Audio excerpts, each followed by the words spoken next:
Water comes in many flavors to the discerning palate.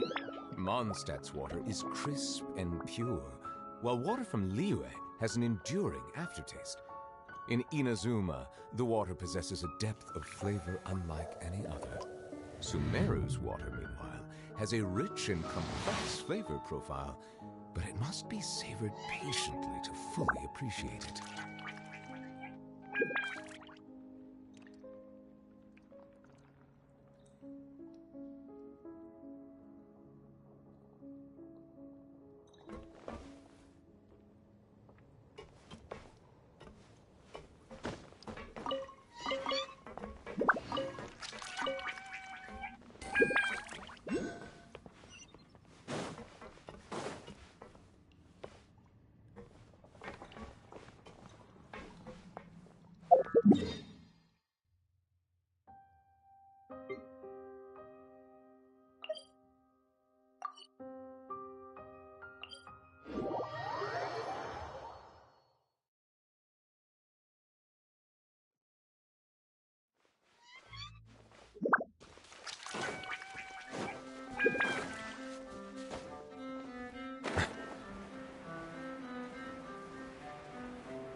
Not a lot of people here, huh?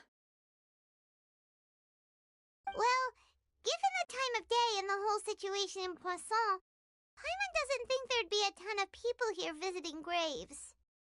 Right. That's how things are now.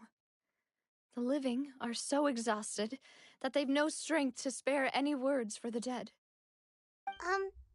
Navia?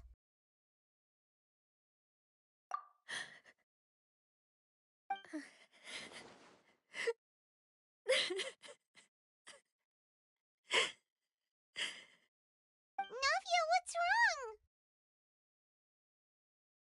Sorry. I just... Malus and Silver... They won't ever come back here again.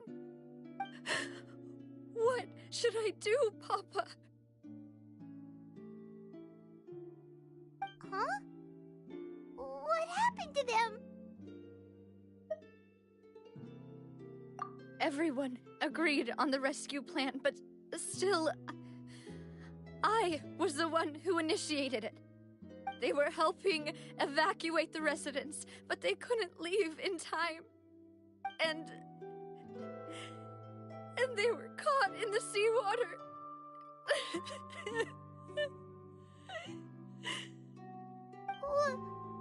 What should we do? I've known them for so long. And I know they weren't afraid. But I could at least hold a funeral for my father. And I know where he rests.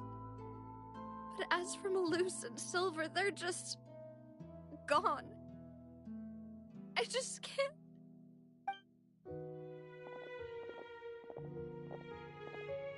Everything looks so clean after it rains. Even the gravestones. I didn't expect that you'd enjoy a glass of red wine in front of Master Calus's grave. I can understand.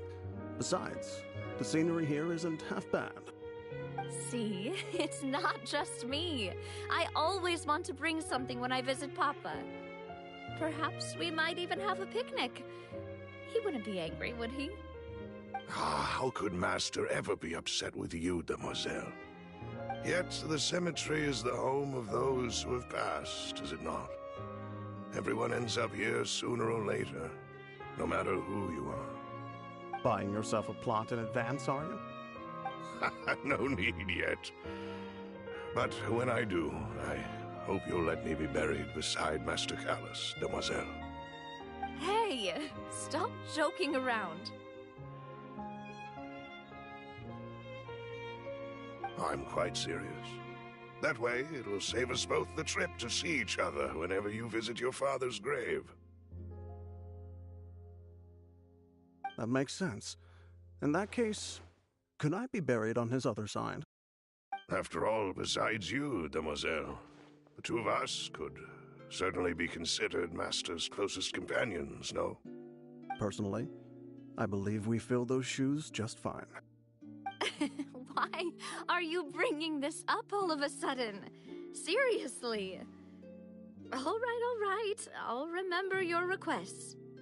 But I'd really prefer not to talk about this stuff. And what do you mean by saving me a trip? I'd make the journey even if I had to visit you two somewhere else.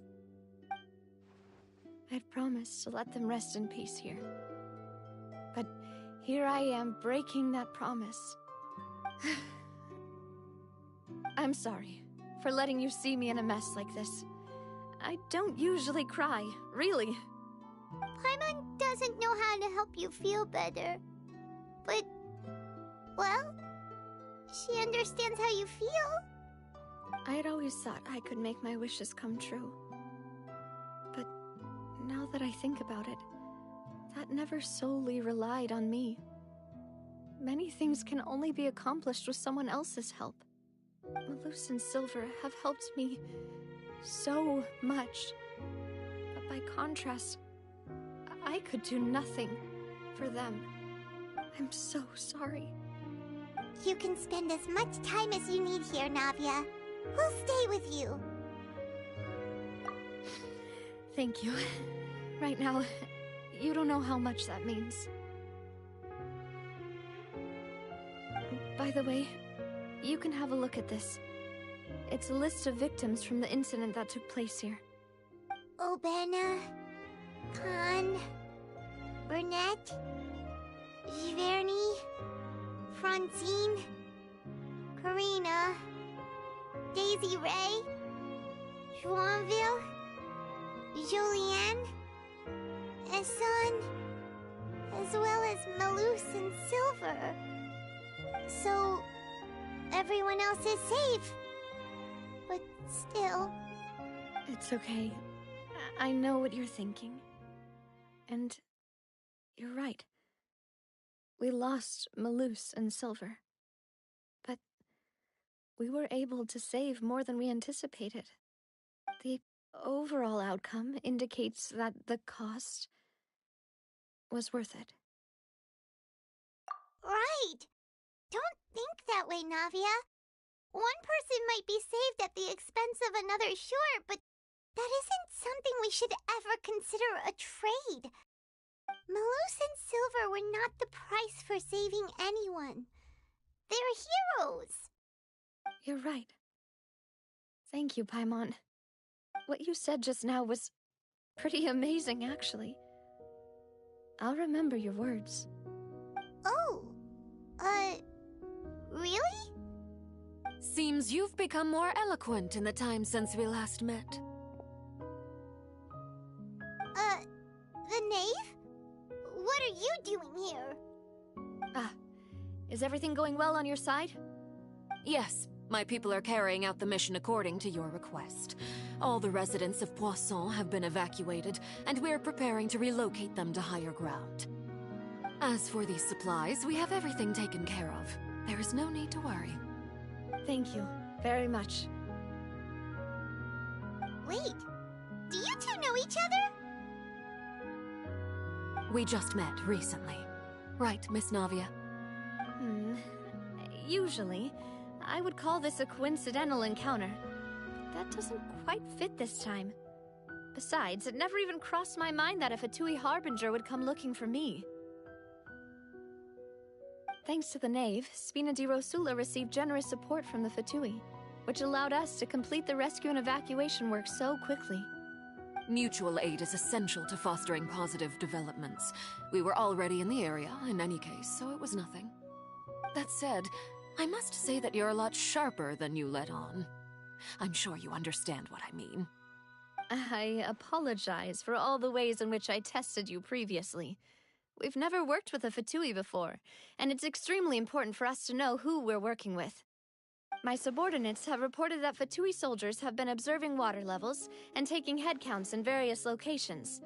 I hear that they've also prepared a large amount of emergency supplies. I'm quite surprised. This is nothing to brag about, nor do I intend to. It is simply the way of powerful organizations to act forcefully, whether they are doing good or ill. You've witnessed that firsthand, in any case. As I've told this traveler before, I know of the prophecy, and I intend to prevent the impending disaster. Lending your organization a hand was a natural first step in accomplishing that. As such, do not be troubled by this token of our sincerity. Perhaps one day, you'll also be able to help me in the same way. Without your help, there would have been many more casualties. I won't forget your kindness. Furthermore, I sincerely regret what happened to Malus and Silver. I only wish that my people could have arrived a little earlier to prevent this from happening. Don't say that. You and your subordinates did everything you could. As Paimon said, Malus and Silver didn't choose to sacrifice themselves for any specific person, and they weren't the price paid for other salvation. They chose to become heroes themselves. I've never liked hearing people put it that way. It's like trying to relieve pain by saying some noble-sounding words. But right now, there's nothing more suitable. They really did become heroes. You're right. I'm sorry for your loss, Miss Navia.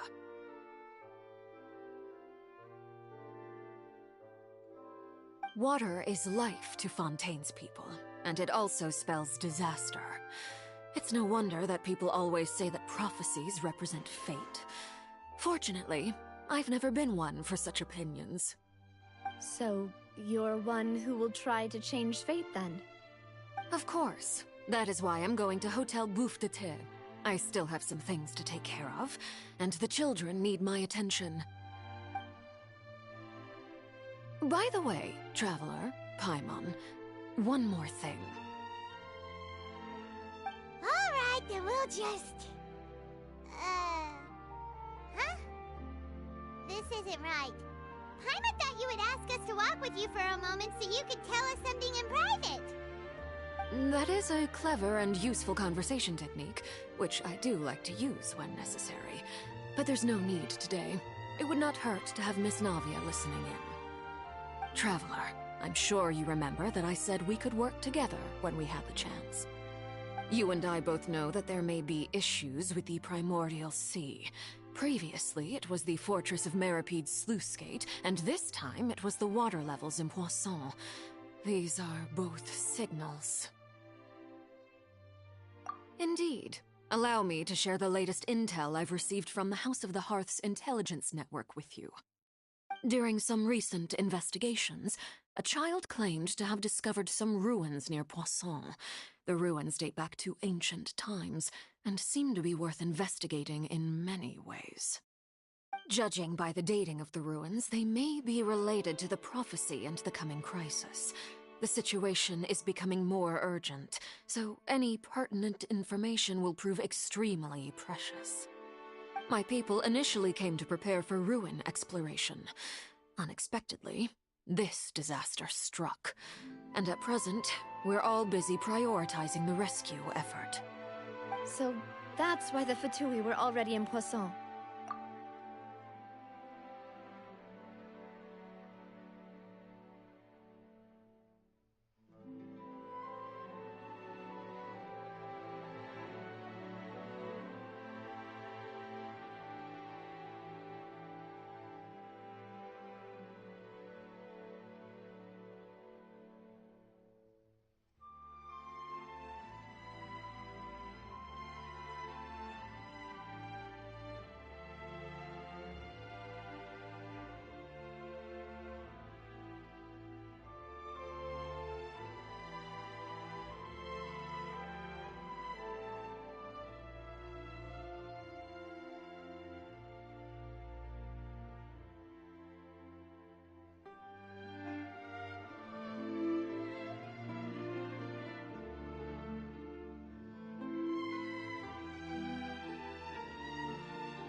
I wanted to take the children along, but unfortunately, Linny, Lynette, and Fremine have all been dispatched to higher ground to assist affected residents. Linny told me that outside of the house, the person they trust most is you. Which is why I want to give you this task.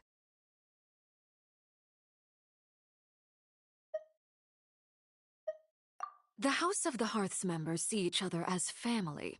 But Linny, Lynette, and Fremine said that they also see you as such, even though you are not from the house. I'm sure you already understand how earnest they consider their friendship with you to be. Oh, that somehow makes Paimon feel kinda happy. The intel I just shared about the ruins could fetch a high price. But since the children consider you family, it's only natural that I freely share it with you. Got it! So all we gotta do is go to some ruins, right? We can handle that. Excuse me, but may I tag along? You wish to join, Miss Navia? But are you sure you're up to exploring some ruins? You need to rest. Well, I'm sad, yes, but I can't just go back and plop myself into a chair by the roadside and do nothing. There's no point in being depressed while we still have a disaster on our hands. As my father's successor, I must live up to the hopes he had in me. Besides, I'm also doing this for myself. I need something, a distraction, to keep my mind off Malus and Silver.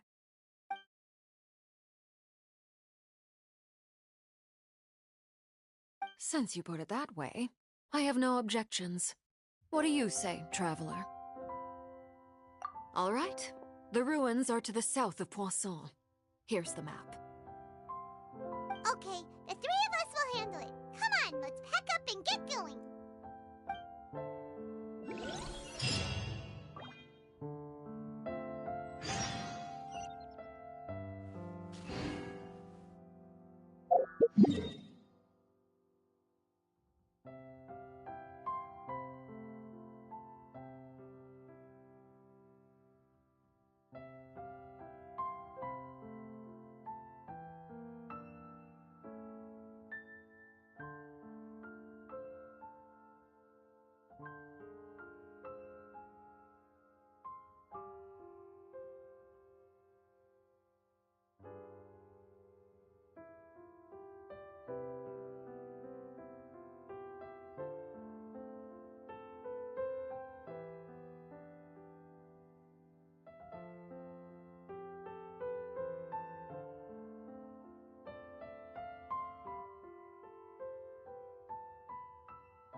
these the ruins the knave was talking about?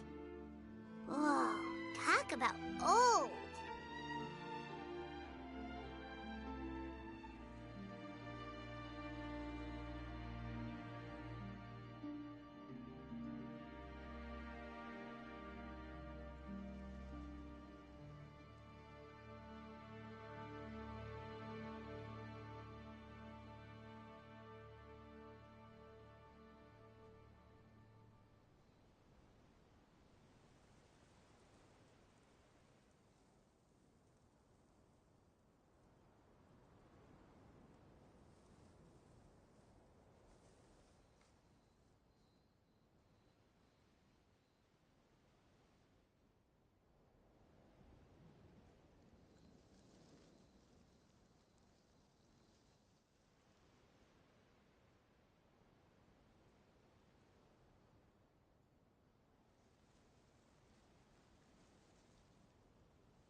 They seem to be pretty ancient, all right. Let's go in and have a look. Just be careful.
Stabilize!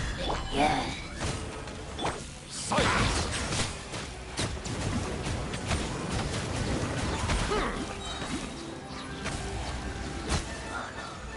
Dada Kundala.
Time to go. I will have order. Solidify! Oz, reveal thyself.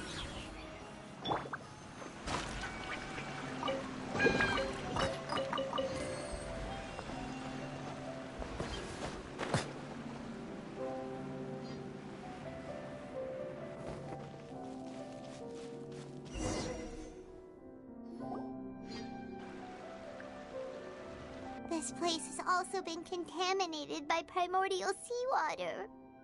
Yeah. And a lot of it, too. A Fontanian would most likely dissolve the moment they fell in. Right! You can't go down if there's primordial seawater. It's too dangerous, and it won't be any help for you to just stay here. Don't get Paimon wrong. We're not saying you're useless. It's just that... No, you're right. I can't do anything in this situation. I'll leave this to you.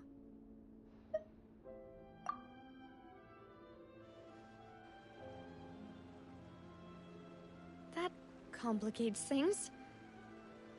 Maybe the only way left is forward. In that case, do you want to wait for us here? The water levels here are unstable, and there's a chance the water will rise. So, staying here wouldn't be safe either. I'll go together with you. Perhaps we'll find the exit just up ahead.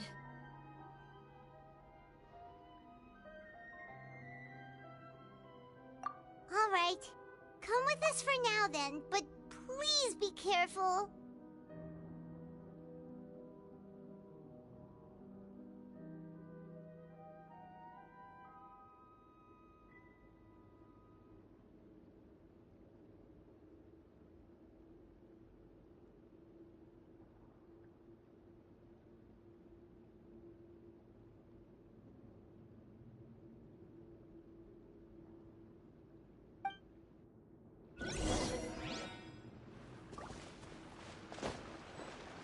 Oh no, it's a dead end!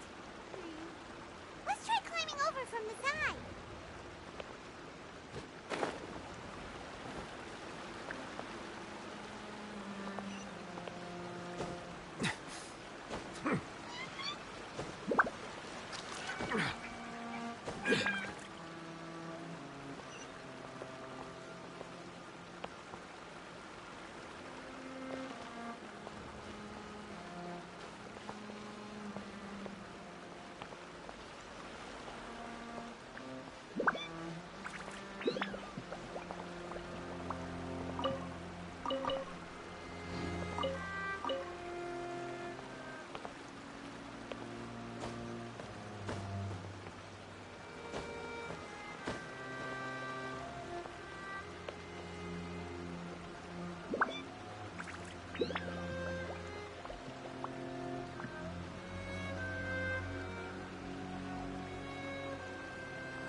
Wait! There's something wrong with this bridge!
Demoiselle? Huh? Demoiselle, what are you doing here by yourself? Would you be standing here till dark if I hadn't come to get you? Maybe she just wants some time to herself, Malus. Hmm? Oh. Was I sleeping? Yes, it would appear so. I must be tired. That's quite possible. However, you were the one that suggested we go out for a walk. Oh, right. I nearly forgot. It must have slipped my mind when I dozed off. I haven't had a nap today yet. Have I? This is a familiar feeling, yet something's a little strange. Is something the matter, Demoiselle? Oh, no. No, I'm fine. I was just trying to recall why we came out for a walk. Do you remember Mr. Giverny? He'd requested our help before with foreign merchants who had a debt dispute with him, and we'd resolved the matter not long ago. We were headed to see how things were going with him at the moment. Ah, right. Yes. I remember now. Oh, Miss Navia. Ah, Mr. Malus, and Mr. Silver, too. It's good to see all of you. How have you been? I've been great. Thanks to your help, those bothersome merchants finally realized that I wasn't the one they were looking for. Why, I wasn't even the guarantor for that person. They were knocking at my door day and night. Even my neighbor, Obina, was getting fed up with them. Sometimes force is required to calm someone down and get them to listen to what you have to say. That's right. Oh, by the way, Burnett, what was it that you wanted to give to Miss Navia again? Oh, yes. One moment, I have it right here. Miss Navia, these are some flower seeds that I prepared. Please take them. They're a very good variety, and they'll become very big and beautiful once they bloom. I don't know what we would have done without your help, so this is a little token of our appreciation. I hope you won't refuse.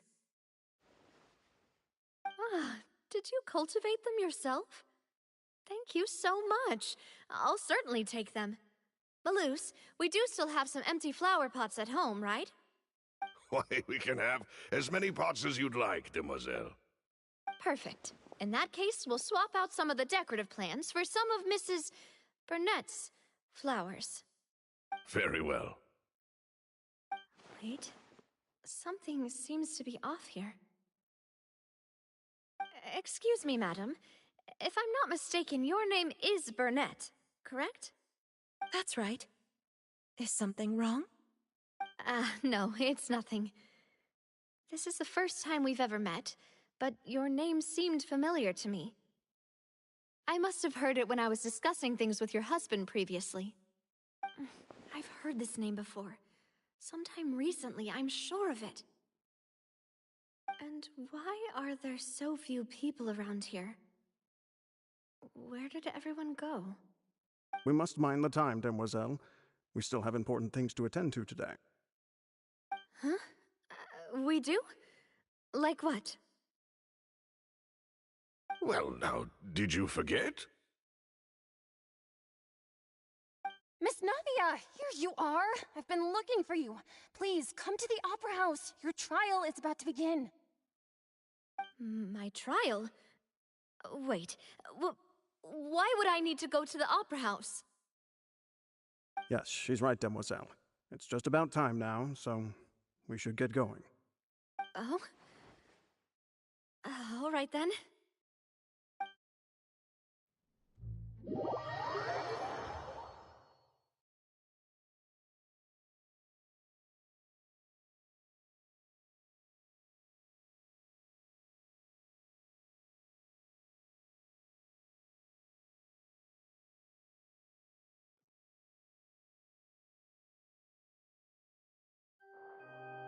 Look, it's Navia!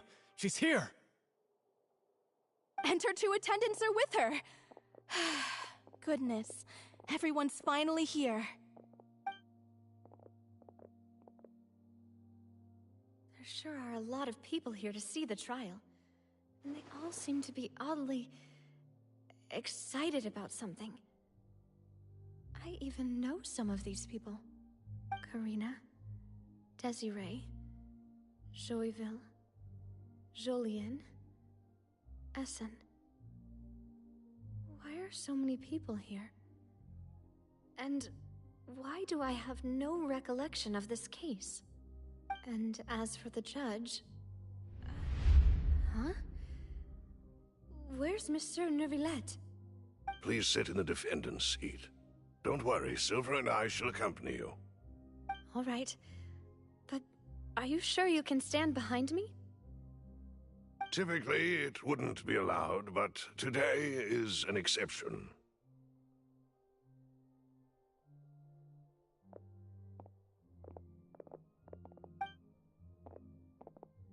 Hey, what kind of place do they think this is? Come on. Do they have any idea what they're doing? Seriously. Enough with the whispering! Could someone please tell me where Monsieur Neuvillette is? And why I'm standing trial? My dear Miss Navia, have you not yet realized what you've done? In that case, allow me to explain. As all here know, you are Master Callus's successor, the head of the Spina di Rosula, someone held in high regard by every soul in Poisson. After you took over the Spina, you treated all of us just like the late Master Callus had. If anyone in need reached out to you for help, you responded. Not only you, but your butler, your subordinates, nearly everyone in the Spina di Rosula fought for the well-being of those in Poisson. Wait a moment. Aren't you just proving that I'm a good person? Yes, correct. Absolutely right. And that is why you stand accused. You have helped so many people get through so many difficulties. You are one with us. We are inseparable. We are one big family, all of us who are from Poisson, inextricably linked. And with you being so important, we couldn't possibly do without you. Therefore, this fair and honorable court shall declare you guilty, and you shall stay here. You will be together with us forever. Huh? What are you saying? Everything you have said is correct. I have indeed done a lot for my hometown, and I would be willing to be with you all, but what is the purpose of having me stand here like this? What is there to discuss? Ah, well, if that's what you think, then I have no further comments. How wonderful, Miss Navia!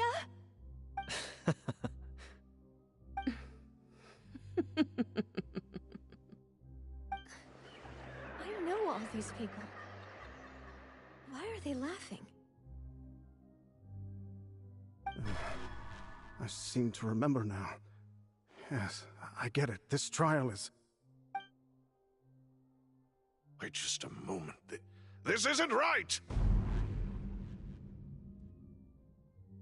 Malus?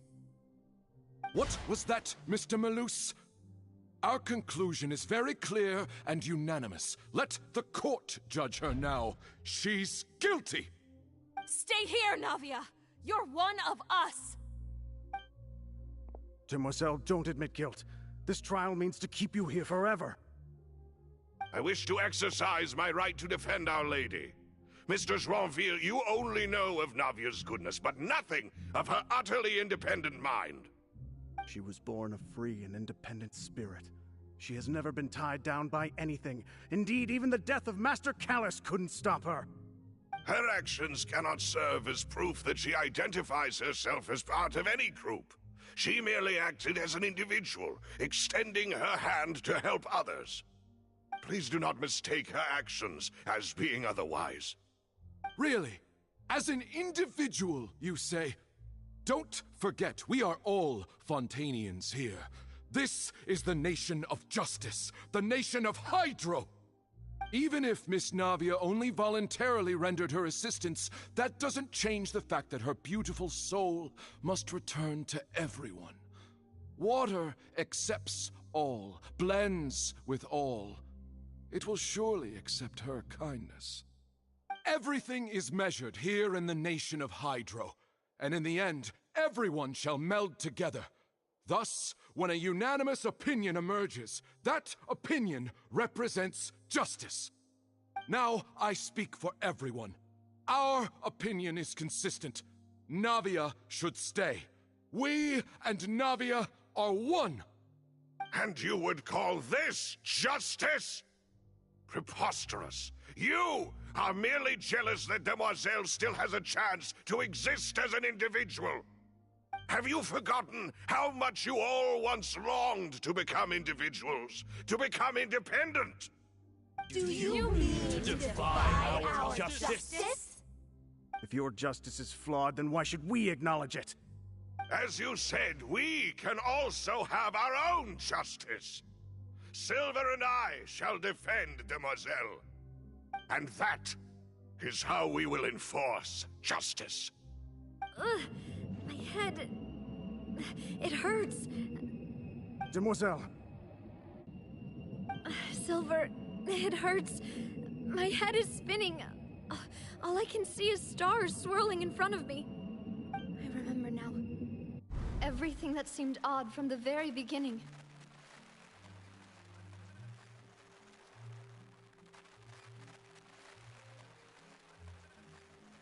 Karina, Desiree, Joyville, Jolien, Essen, and Mr. Giverny and Mrs. Burnett, who we met earlier.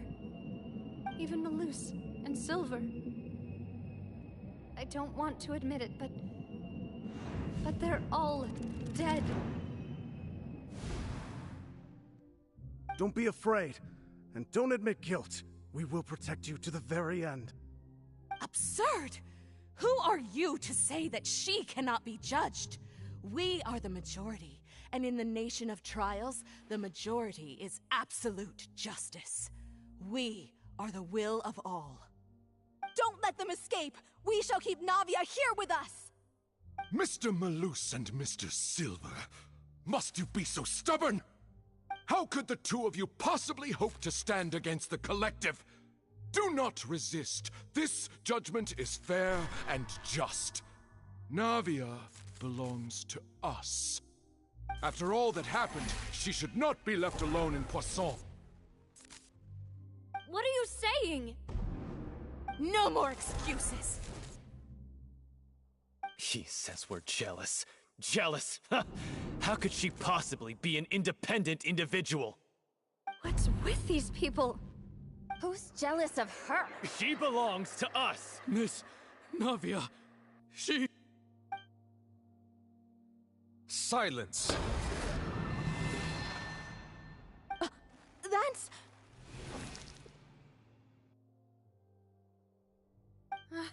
Monsieur Neuvillette! Such commotion is prohibited in the court. The accusations you just presented are nonsense and cannot constitute a proper trial. The court will adjourn for the rest of the day. In this, I shall hear no objections from any unauthorized party. Our thanks, Monsieur Neuvillette. Please leave with me, Miss Navia, while there is still time. But... Go on now, Demoiselle. This is your only chance to leave this place. What, can't bear to leave us behind or something? Malus. My apologies. I couldn't resist making one little joke once I realized that this shall be our last goodbye. Malus... Silver... Quickly, you must come now! Goodbye, Demoiselle. Farewell.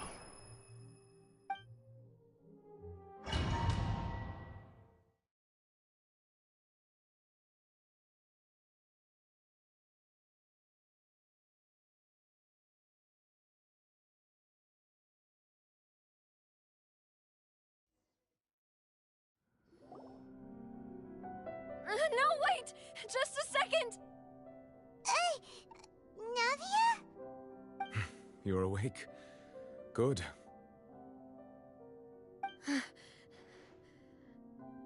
I must have been dreaming. Malus and Silver were still alive, and they were defending me at some insane trial. It looks like you're all right. Did all the sad feelings cause you to have a nightmare? Paimon could give you a hug. The ruins you were exploring suffered a cave-in. When I arrived, I found you falling toward the water. You were just about to be dissolved within, but I...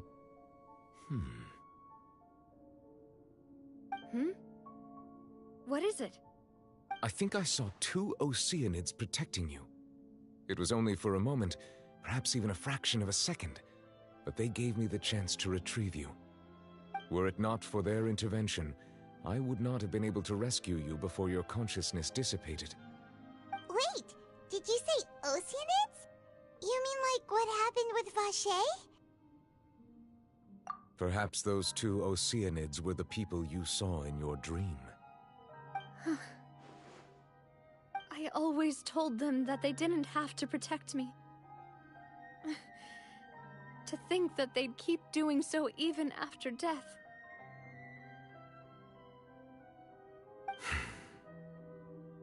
Please come with me.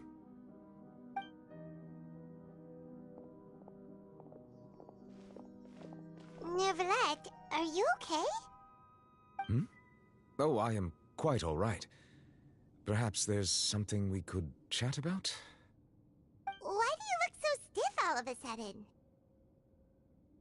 Oh, Paimon knows. You're the type who feels awkward when there's nothing to talk about, right? I merely thought that we should give Navia some time to herself. Huh? Why didn't you just say so then?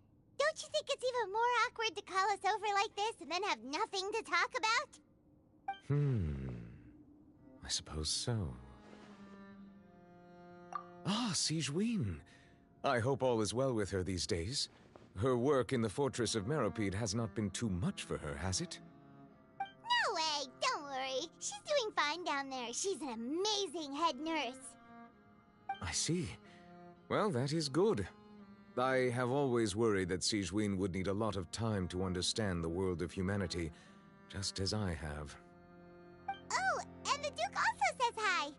Even though Sigewinne made him do that. He hopes that you haven't been overwhelmed by all that's happened lately. Thank you. I have indeed been busy lately, and I also hope that everything is going well in the Fortress of Meropide.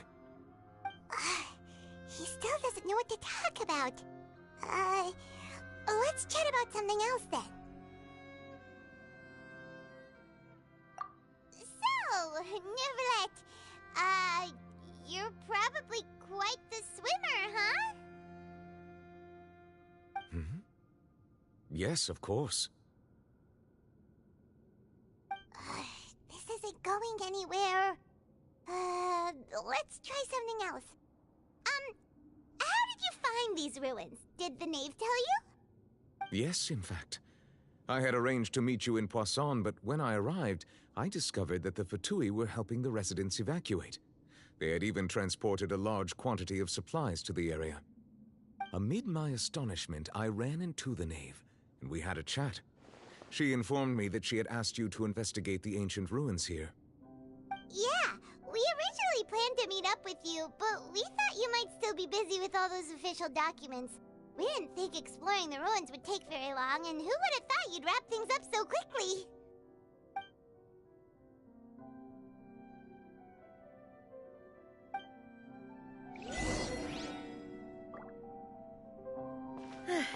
I'm sorry to have kept you all waiting like that. I'm feeling much better now. I guess we should get going again. Will you come with us, Monsieur Neuvillette? Yes, if you wouldn't mind my company. All right! Another one joins the party! Let's get going then!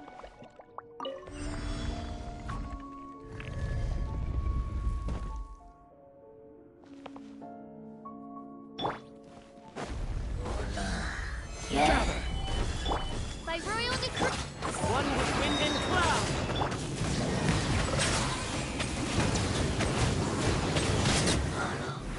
Nada Kundala.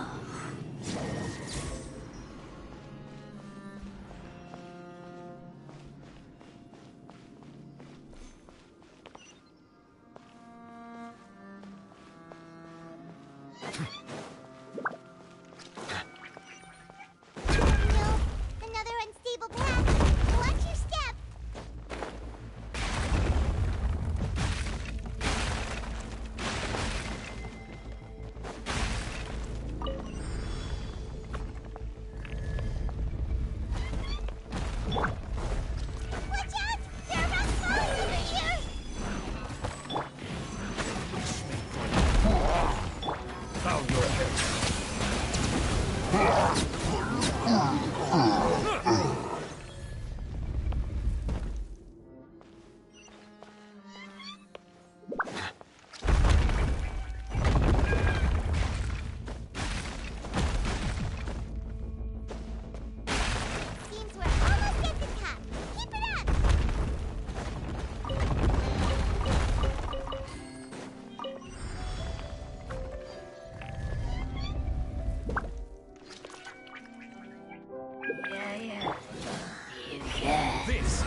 one with nature. Fallen leaves, adorn my night. Be sanctified.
Looks like we've reached the end. This is the place. There should not be any other hidden spaces in the vicinity. The path sure had some twists and turns, but it turns out that this place isn't actually that big.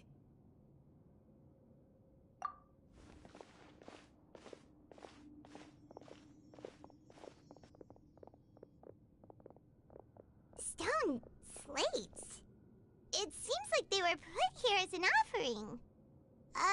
Could we take them down and have a look? Perhaps we should just leave them be for now.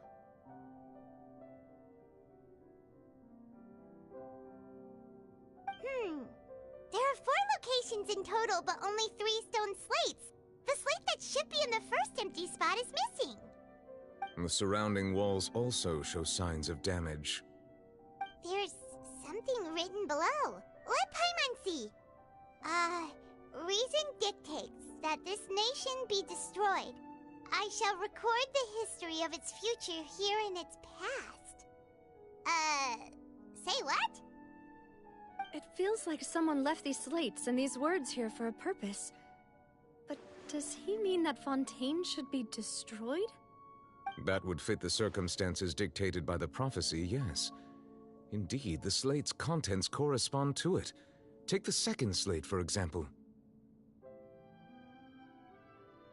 There's a person kneeling here. She seems so dedicated.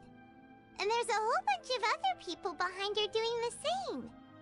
She's facing this...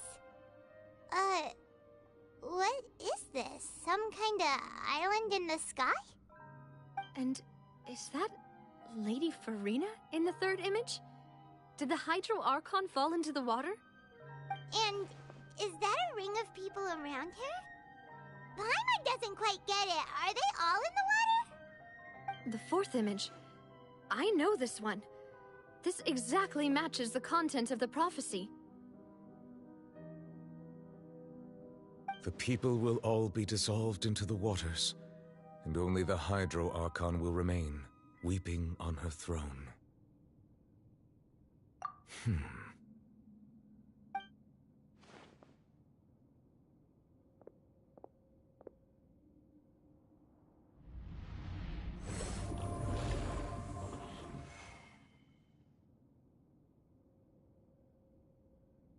More information should be hidden in these slates, but I fear I cannot easily uncover it, most likely due to us missing the first slate.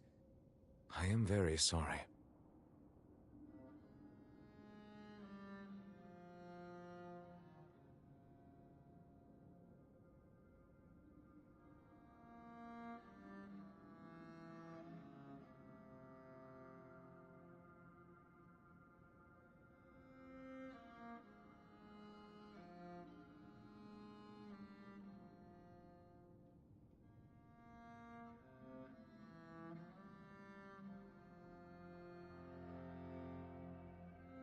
Don't blame yourself, Monsieur Neuvillette. Deciphering ancient stone slates isn't one of your duties. Ooh, Paimon's getting the chills just looking at these slates. This says that it's the history of the future, right? That means the prophecy's sure to come true. I really hope it doesn't mean that.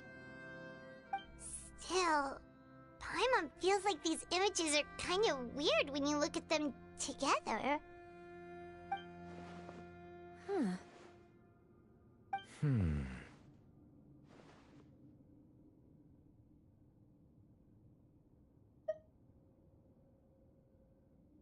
That's right! If the images are in chronological order, shouldn't the fourth, the water's drowning fontaine, come before the third, where the Hydro Archon herself falls into the water? And yet the order is reversed here.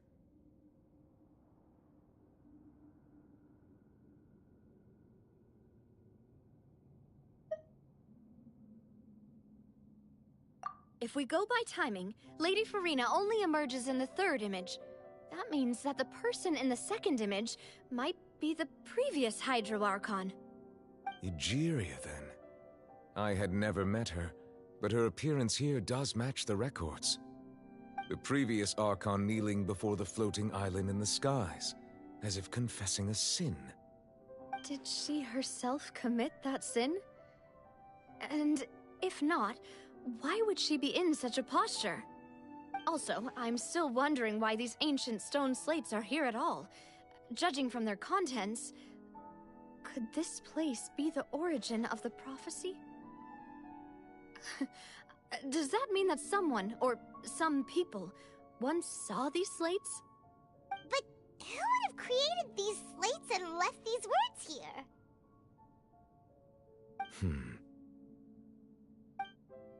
It seems that any further clues will have to come from Furina. In that case, there's no time to lose. There's nothing else to be gained here, so let's head back first. Yeah, we better get somewhere safe for now.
Let's split up here.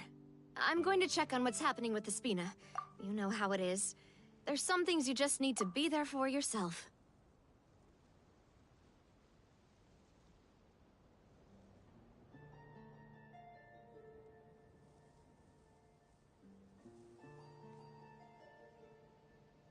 You still have energy for that, Navia? Paimon's already beat!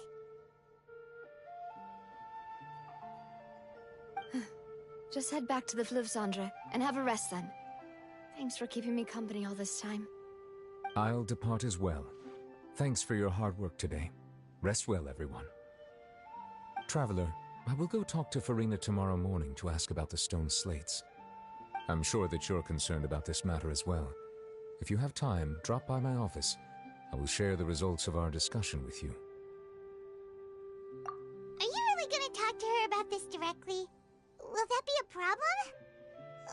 Paimon's getting a little scared now that it's come to this.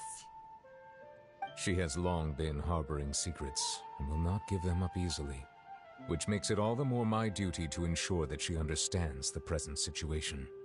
Alright, we'll leave it in your hands then. You're probably the best person to talk to her anyway.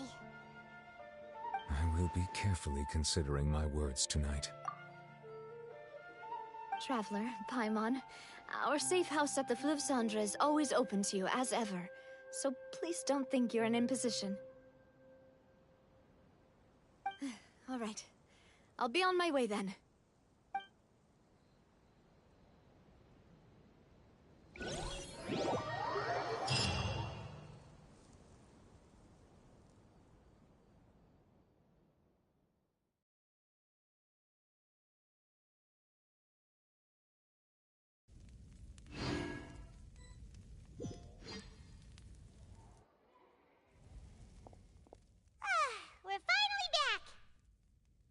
Welcome back. We've got a special menu prepared for you two tonight. Yay! And there's good food too! Navi, no, the boss is the best. Ooh, desserts! Nice! These are all Paimon's! Paimon's already starting to forget what happened today. Oh, that voice. Is that who I think it is? Huh? It's you two. What are you doing in Fontaine?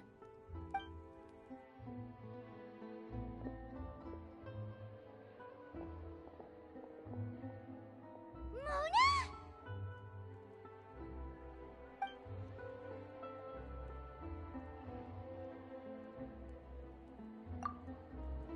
Seriously, nobody just uses a scry glass whenever they've got time to just see who they'll meet on the road. Still, we didn't expect to see you here. Wait, you're not a Fontanian, are you, Mona? Well, I have some business to attend to here, so I booked a hotel in the city. I was just out for a stroll when I bumped into you. Quite unexpectedly, if I might add. Why did you think I was from Fontaine, though? Is that because Megistus doesn't sound much like a Mondstadter surname? Yeah, let's go with that. Well, I used to have my own surname, which was, well, some other thing. Either way, the old hag told me when she took me as her disciple that the first step to being a great astrologist's pupil was to change that name. There was nothing for it, really. She really is amazing at astrology, so I changed my name to what it is now according to her wishes. To my surprise, however, Megistus is not the name of some ancient house or clan. It isn't? Nope. Although it is used by us in place of surnames, it generally just means great. Wow! Imagine including a boast in your name. Wait, are you gonna have to put that into your genealogy as well? I reckon so. In any case, I'd give my disciple a name like this as well, if I were to take one. Astromancer Barbeloth Trismegistus. Whoa, that's a long one. Does it also mean great or something? My name means Mona the Great Astrologist. As for the old hag, hers is, in plain speech, the thrice-as-great Scholar of the Stars. Just take it as a title specific to astrologists.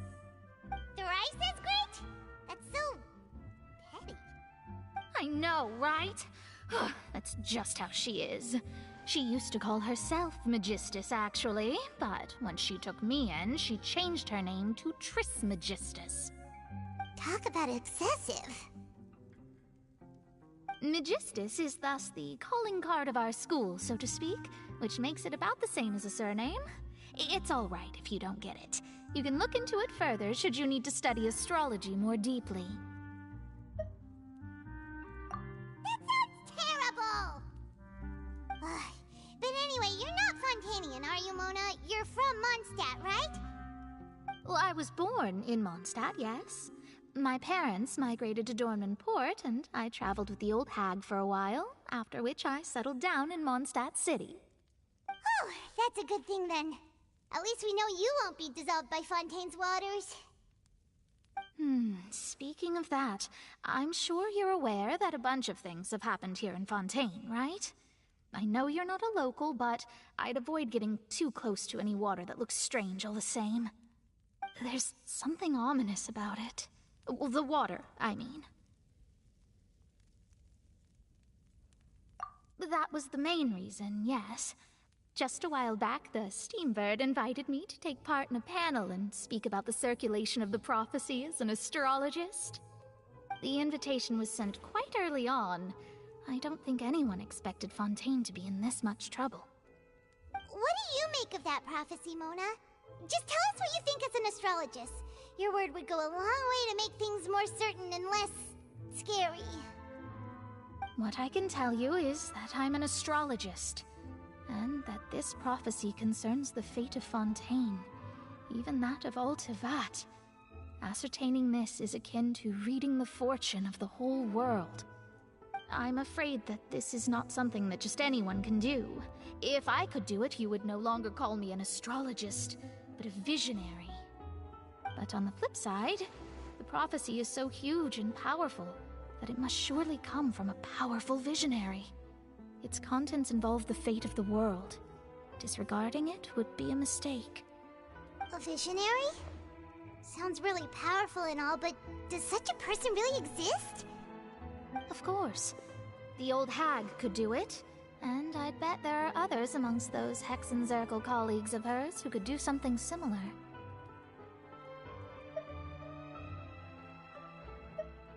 Huh? Are you sure? All right, I'll help you. It isn't often that I see you with such a serious look on your face. I'll tell you once I hear back from her. Thanks, Mona! You're amazing as always! Oh, well, this is something only I can do after all. So yes, your praises are quite welcome. That's the greatest of astrologists for you! Of all the people we know, you know the star's the best! Indeed. That's the spirit. Oh, sorry. I came to see what all the commotion was about. If there's anything you need, do not hesitate to inform the Spina di Rosula. Oh, whoops. Guess we were getting a little too carried away there. Well, I'll go tend to my own business now. If I receive any news, I'll be sure to come find you two again.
she goes, quick as rushing water. And here we are with the Spina guy giving us suspicious looks.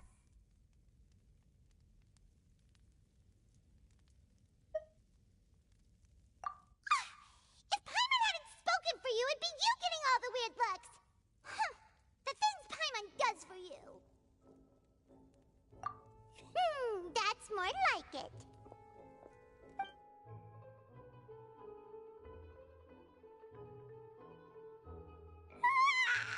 Good morning.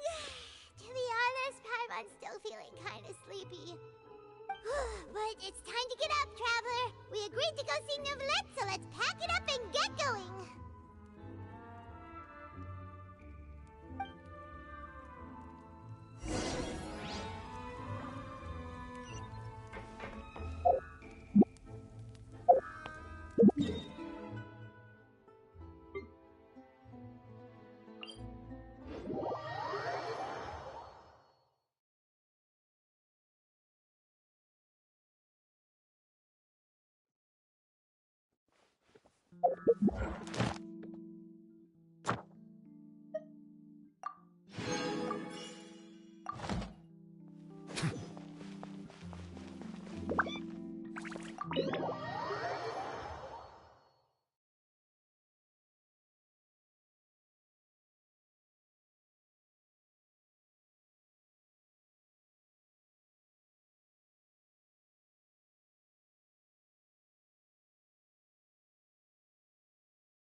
You're here! Finally! Is something wrong? Monsieur Neuvillette and Lady Farina, they seem to have gotten into a dispute. Please go see for yourself.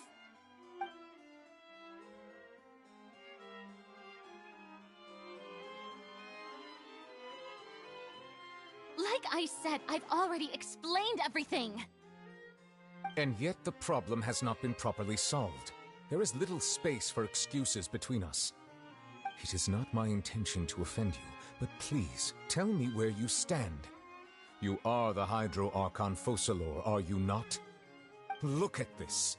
This is a list of the victims from the recent Poisson incident.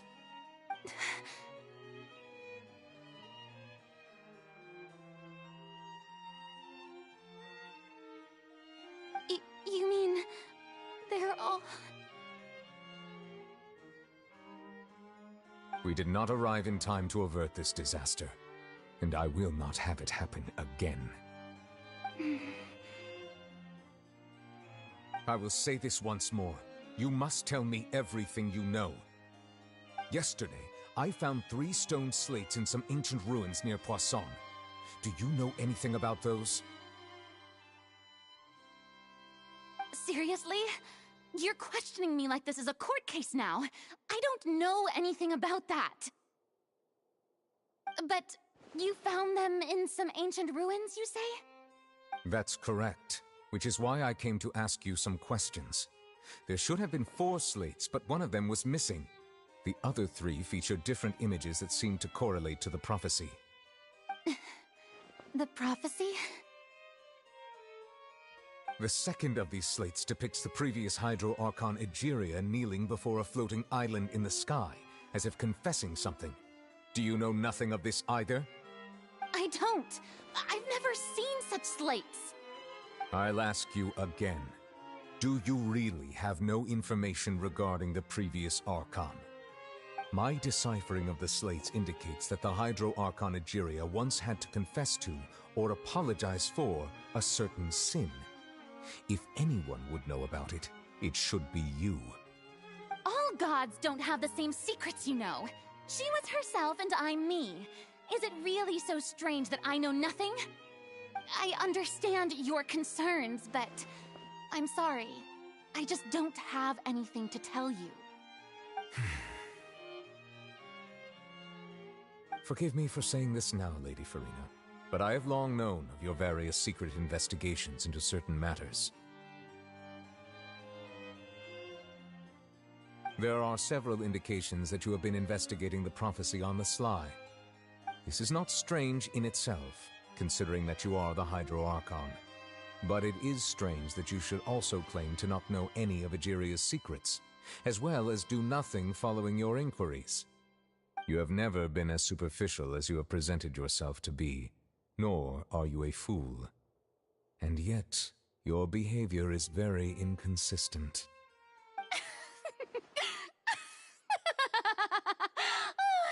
So you've been watching me all this time, have you? I didn't think you were that type. You...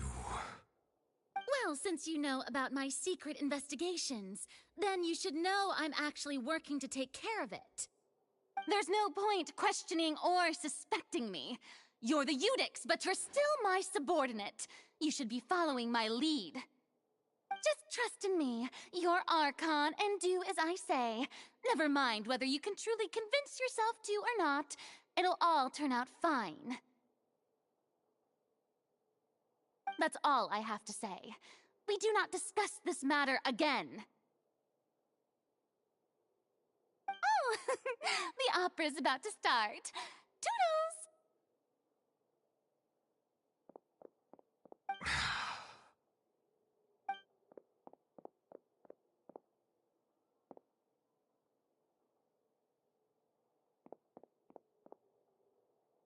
Did Furina not notice us standing by the door? Wonder what's up with her. She was smiling. She didn't seem in the mood to care if we were listening in or not.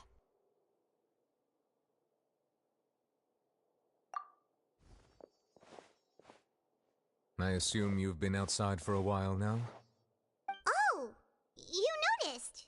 Seems Furina didn't even realize we were here. She was in a great panic, though I cannot discern the reason. Our discussion reached impasses time and again, a state of affairs that we cannot allow to continue. Still, I do not understand.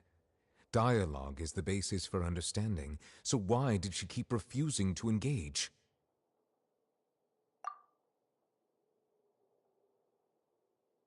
Everyone in her inner circle has noticed that she is hiding some secret. The issue is her attitude. I fear that she will not reveal anything unless absolutely forced to. We may have to create a situation in which she will have no choice but to speak. Oh? Like what? Normally, people will only reveal the truth when standing trial. Perhaps we must have the Hydro Archon experience just such a scenario. But Furina's seen so many trials, and she's really good at dodging questions. How do we make sure that she won't just slip away at the first chance she gets? We will need to consider this thoroughly, join forces with various parties, and then do what we can. If at all possible, I would prefer to recuse myself from this affair, but we must prevent the prophecy from coming to pass. This may be cruel to her, but all Fontaine is in crisis. The information a god possesses is too precious, and so we must take a chance on this.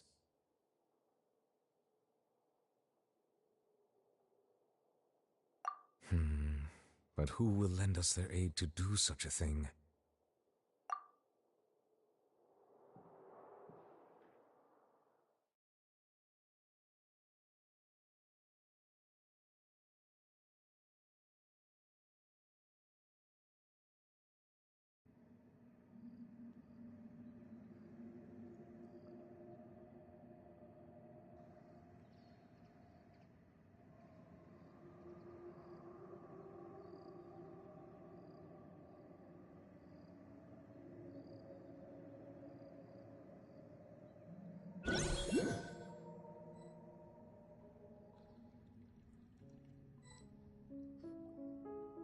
Well, that's everyone, huh? Speaking of which, it was pretty smart of you to think of hiding here.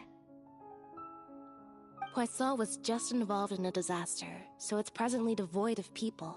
That naturally makes it the best choice. And here you are drinking tea like it's the most natural thing in the world, huh? That's what families should do. Sit and enjoy a leisurely time together. It's nice to enjoy tea here, you know? Care for a cup?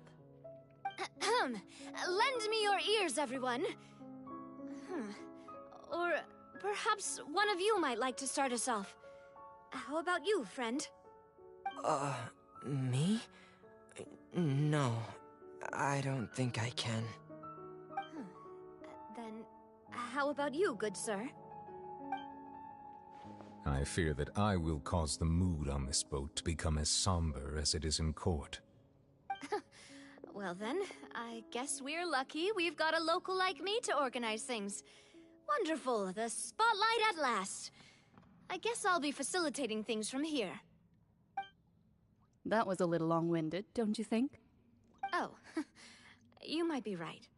Anyway, to cut to the chase, our friend here, the Traveler, has brought us together to discuss something. As for what that is, well, let's start by saying that we'll be pooling our efforts together to create a series of traps. Oh, how intriguing. Well, it's just an expression, really. One that I just learned from Chlorand, and used on the spot. So, let's invite her to explain in detail. A round of applause, please.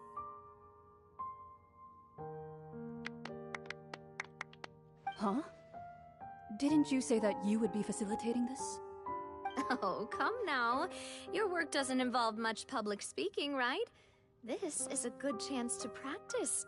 You might even pick up some fancy oratory tricks to impress your boss with in the future. I see. And what does my boss say? He is glad that you consider him your boss. Do go on.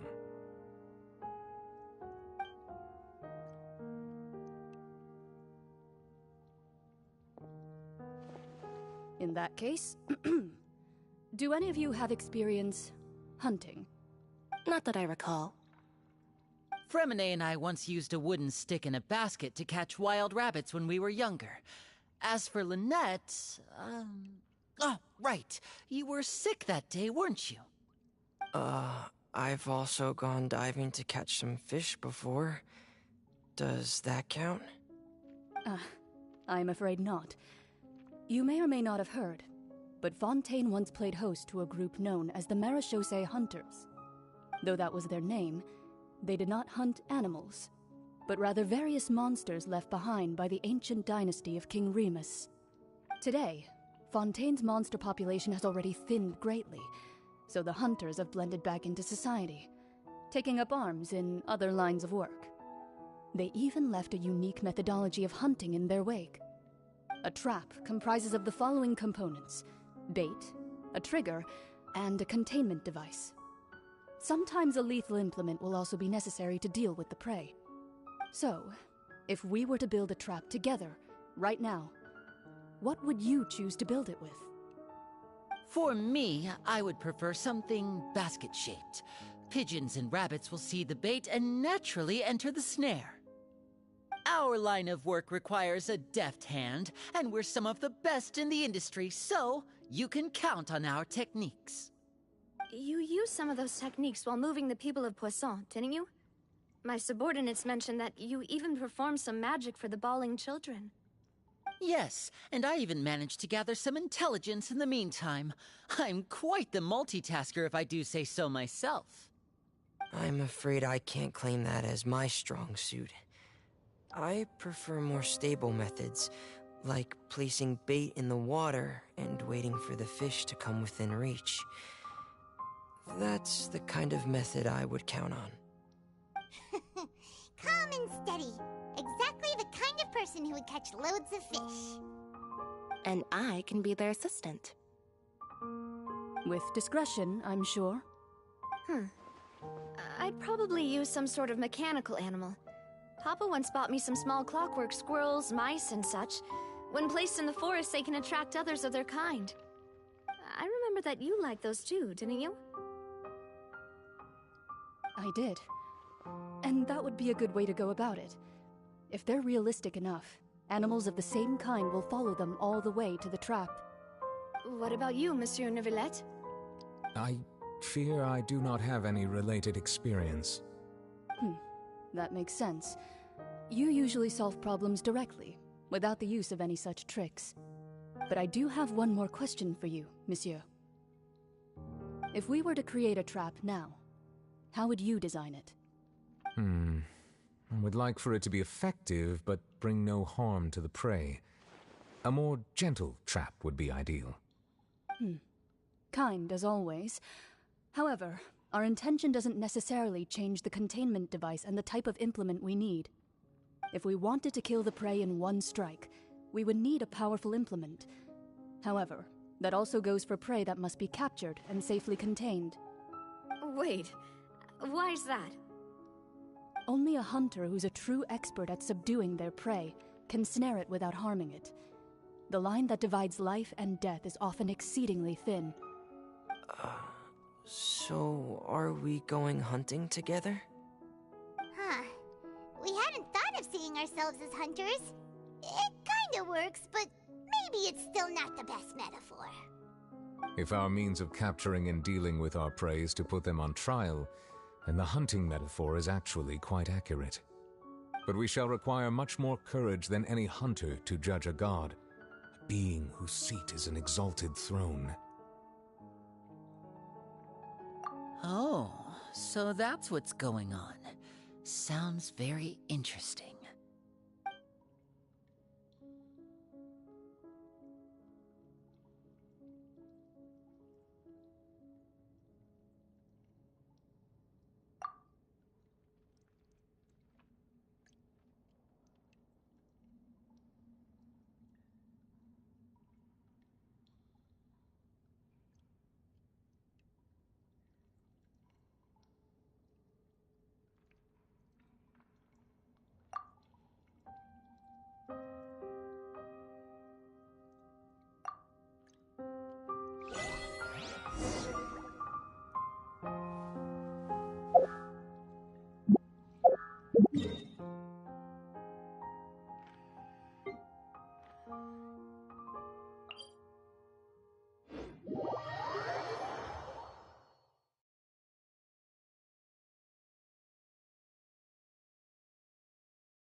It's been a tough few days, hasn't it?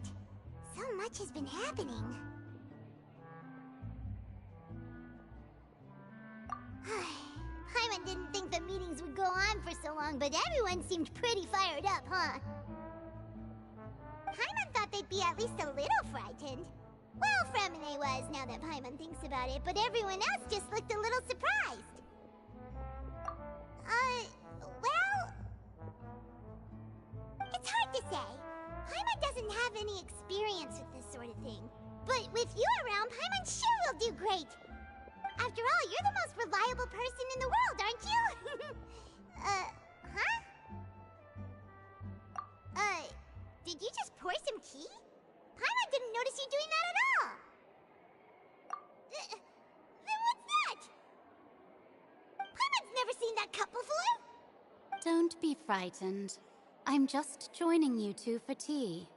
I merely refrained from saying anything till now. Who's that voice? But there's no one here. Ah, have you forgotten me already? Wait, you are familiar. You're the voice we heard from the sky in Sumeru. The voice from the sky, I fear that description is wrong. Though, not completely wrong. You're feeling lost now, just as you were feeling previously. I sensed that confusion and thus came to you. Guiding people is an irresistible hobby of mine, after all. Consider me a passerby, just accepting a commission from my friend's disciple on a whim.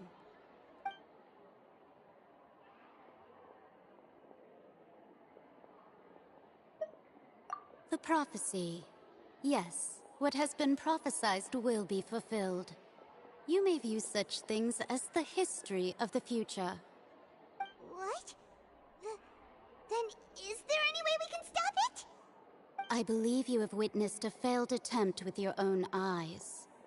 Can everything in Teyvat so easily be changed? Ah, so you've caught on. Just as prophecies are usually only the future as seen from the perspectives of the gods, could things be happening in hidden corners where the gods' gaze does not fall? Are the things that you shall see different from the fate that the gods perceive?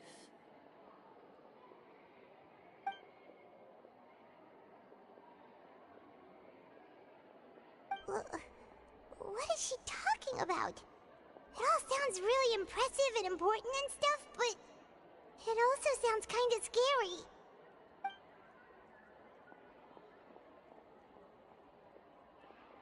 I believe that you understand, right? Some things are insignificant, but others you must reach out to change. Ultimately, fate shall serve as your only guide, no matter what will happen in Teyvat's future. All you need to do is to play your part. This was good tea, by the way. Thank you for your hospitality. Well, that'll be all for today. The voice. It's gone.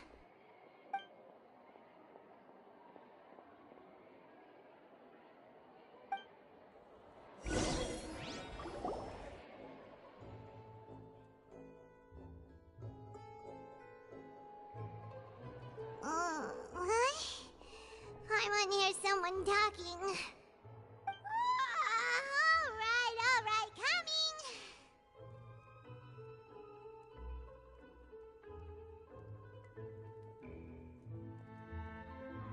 Hey, it's you who's getting lazy, okay? Well, I see I've walked in on some lively banter. Luna! Fine, just fine. I went to take part in that Steambird panel. It turned out to be more interesting than I expected. Not all Fontainians are pessimistic about this. One journalist mentioned that sitting around and waiting for the end to come would be wrong, and that they should make their own rescue preparations. I agreed, so we had a brief chat with her. Did she have pink hair by any chance? Why, yes! It was Charlotte. You remember her, right? That daredevil journalist? I'm in full support of her view. Prophecies are very important, but how can people allow their lives to be commandeered by just a few words? That's right! Paimon's glad to hear something sensible for once. Ah, yes. About what we had discussed before. I did try, but I'm afraid I couldn't reach the old hag. I'll try again tonight, but I wouldn't get your hopes up. Huh?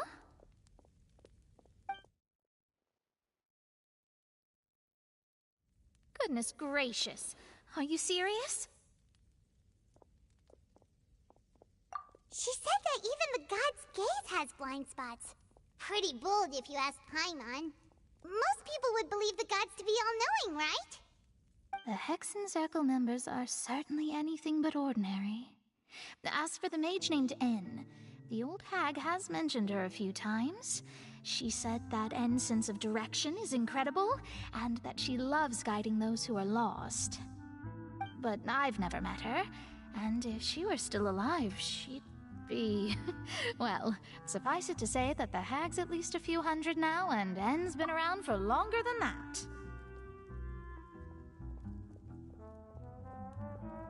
Whoa, the Hexen Circle sounds like a scary group. But they must really stay in shape to live so long. Their abilities alone are pretty terrifying. If she came to see you personally, then the problem you're facing must truly be of great importance.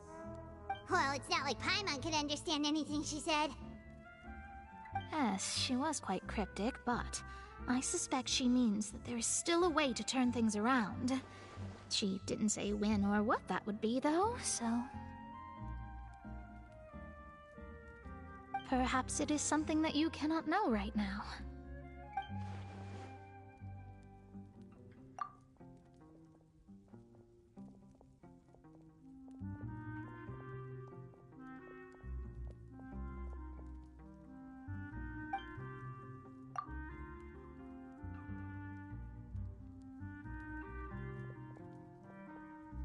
Traveler, Paimon, are you two all right?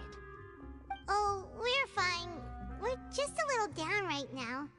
It kind of feels like the end is coming, you know? I see. I feel that same sense of desperation, too. I guess you could consider me someone who has often witnessed fate. So far as I have seen, it cannot be swayed. But even so, I still hope for, and believe in, miracles. Astrology is eternal and rational, but fate may not be. It is cruel, but it can also be beautiful. Perhaps that's what En was trying to tell you.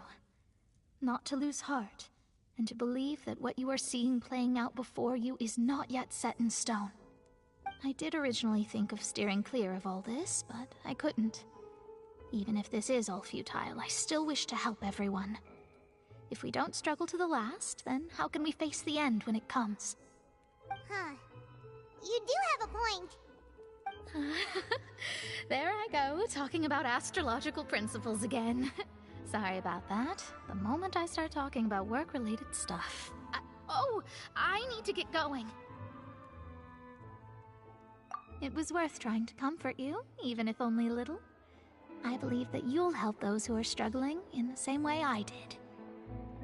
I suppose that might be why we always seem to meet by coincidence. Paimon feels kinda moved by what Mona said. But also kinda sad, too. Hey, Traveler. Paimon suddenly feels like going outside for a walk. Let's go. Let's walk around the city, shall we? There's a few spots we always like to walk by.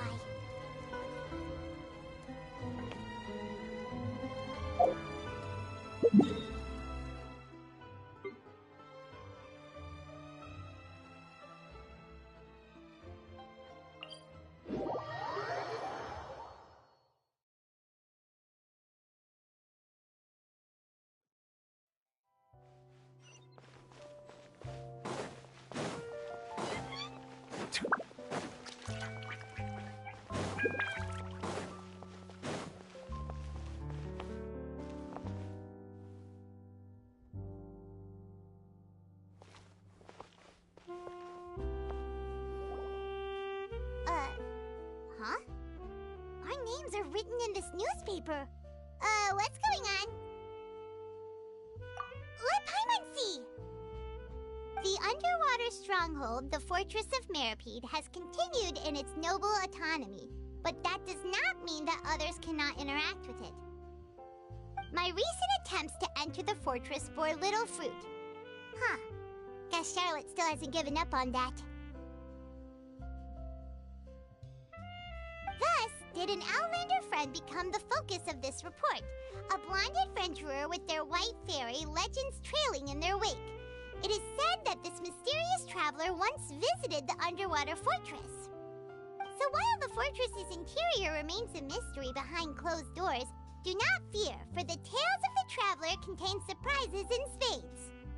Journalist Charlotte's biggest scoop yet, the Traveler's Trail, World Walker. Huh. Charlotte took so many awesome photos of us and we never even noticed her!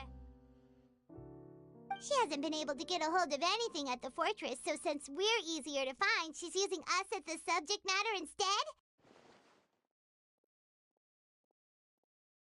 Ugh, seriously? Well, fine. Those headlines and photos do look cool, so Paimon will forgive her this time.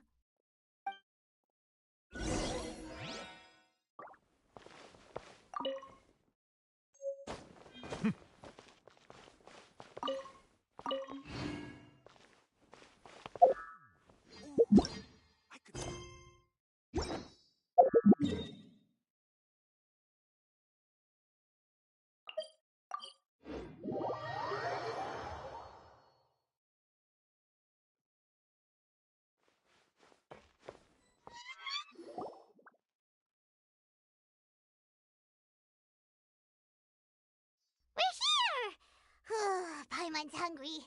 Should we go in and get something to eat?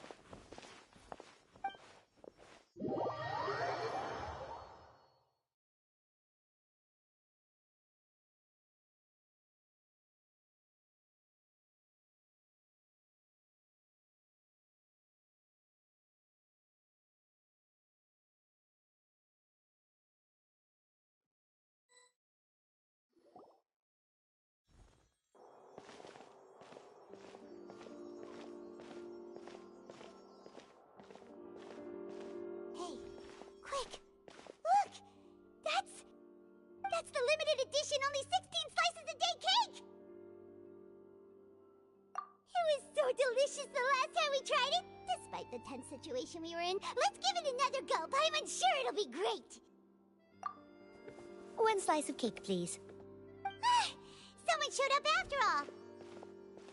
Oh, wait, you're the one from the Palais Mermonia. Oh, are you here to buy cake too? It seems Monsieur Neuvillette was right. You really can eat. Wait, did he really say something like that? That's right. Even he has his own preferences when it comes to food. As for me, I love the cake and coffee here. Do you come here often? Usually every day. Every day? It's part of my daily schedule, apart from work. I shall have my cake and coffee. Then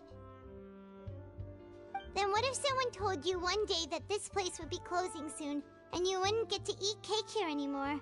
What would you think? But why would it close? Well, Paimon doesn't know either, but maybe the waters will rise tomorrow. You know, like in the prophecy. Oh, the prophecy. To be honest, I haven't paid much attention to that. No, still, even if there'd be no more cake tomorrow, that wouldn't keep me from having some today.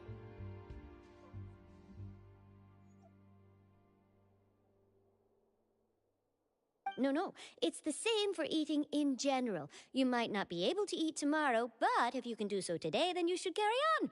That's what people call living, you know. Huh. Don't be sad. Excuse me, could I have 2 more slices of cake to go? These 2 slices are for you. Sigewinne said that this kind of expression you're making is what humans call being sad. Oh, you know Sigewinne? I sure do. She was born before me, and she sometimes comes to the surface to teach us things about humans. She said that humans are creatures that are saddened easily, yes, and you can only lift their spirits by feeding them delicious food. So please try the cakes here. I've got something else to do, so I'll be going now. You two try to stay in a good mood after eating, all right? Bye.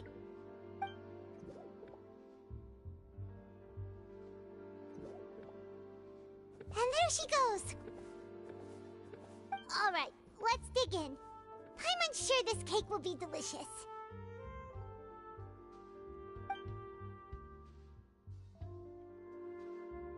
It's more delicious than last time, and the flavor gets even better with a sip of tea. It sure would be nice if we could come again tomorrow. Sure would be nice if we could always eat delicious food here.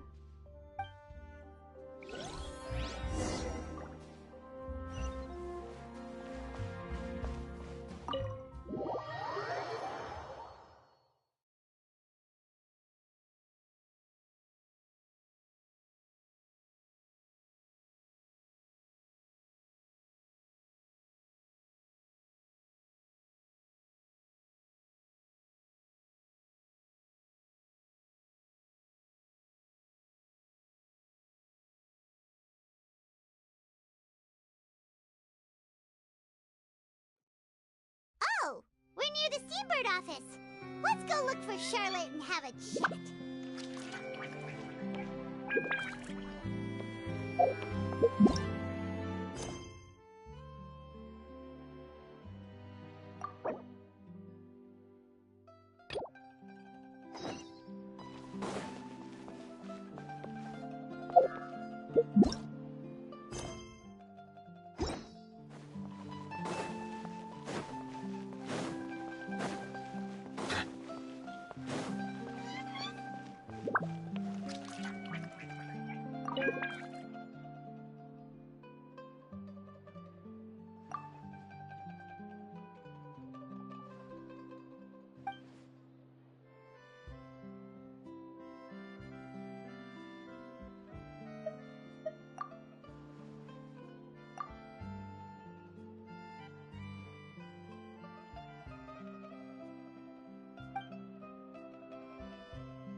Wow!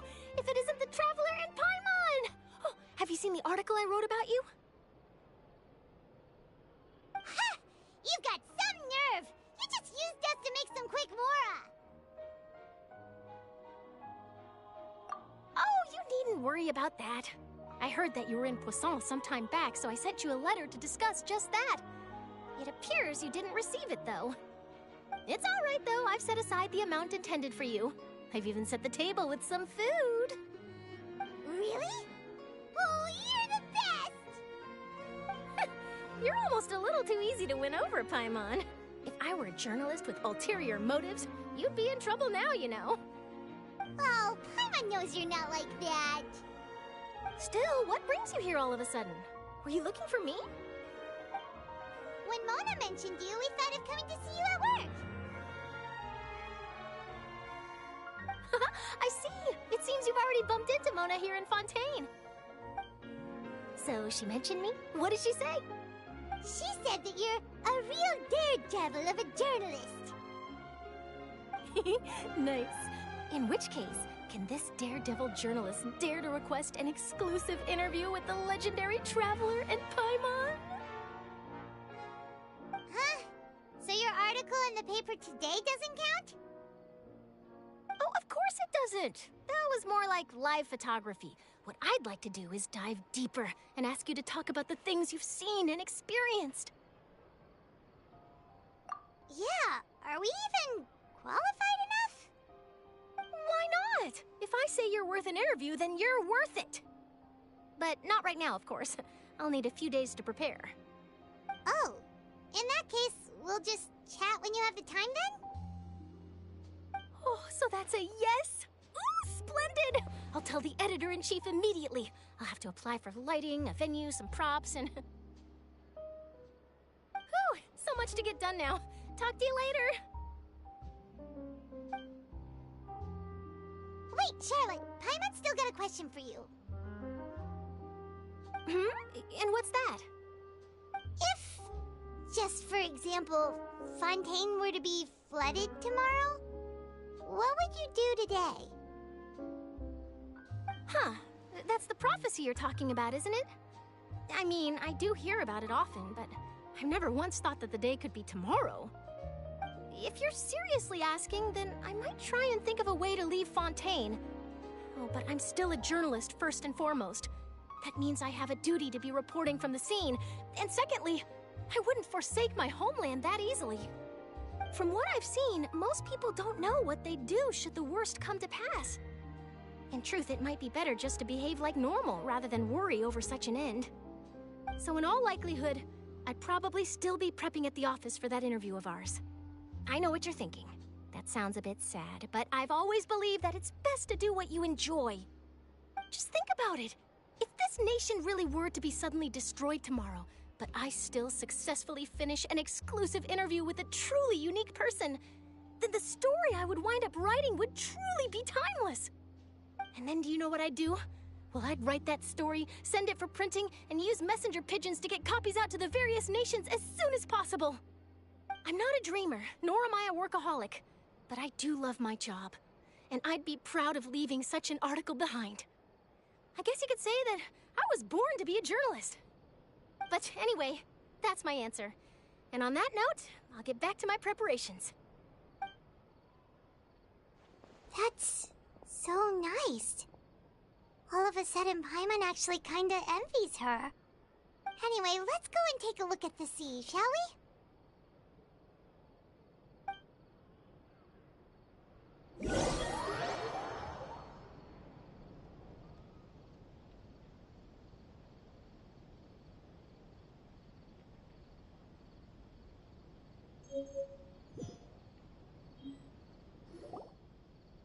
The sea breeze and scenery can be a pretty soothing combo, huh? Paimon's been thinking. If it wasn't Fontaine, but all of Teyvat that would be destroyed tomorrow, where would we go and what would we do? No, Paimon should ask, if you could choose, what would you like to do?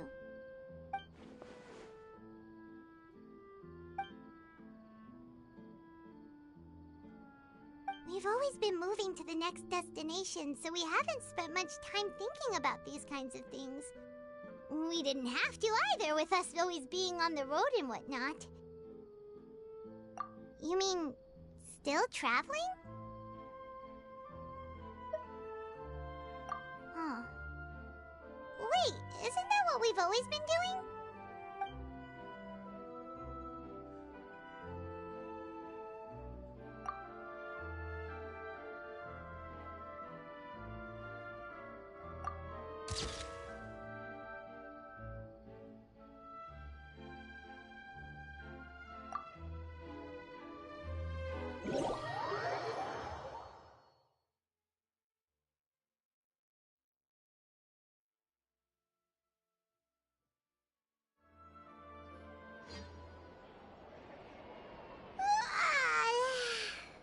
Like you'll grow mold if you stay here long enough.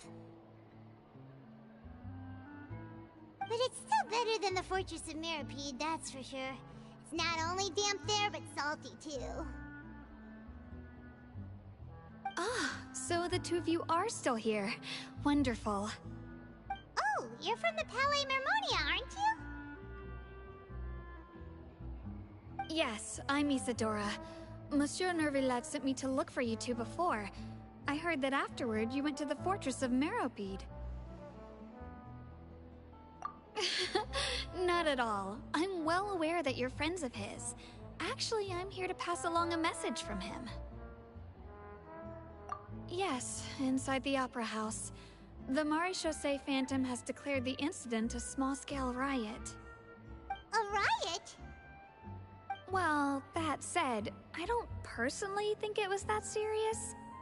Lady Furina was watching a performance at the Opera House, and while she was resting during an intermission, some other audience members suddenly started harassing her, loudly accusing her of doing nothing about the prophecy crisis. And before she could respond, others started to join in.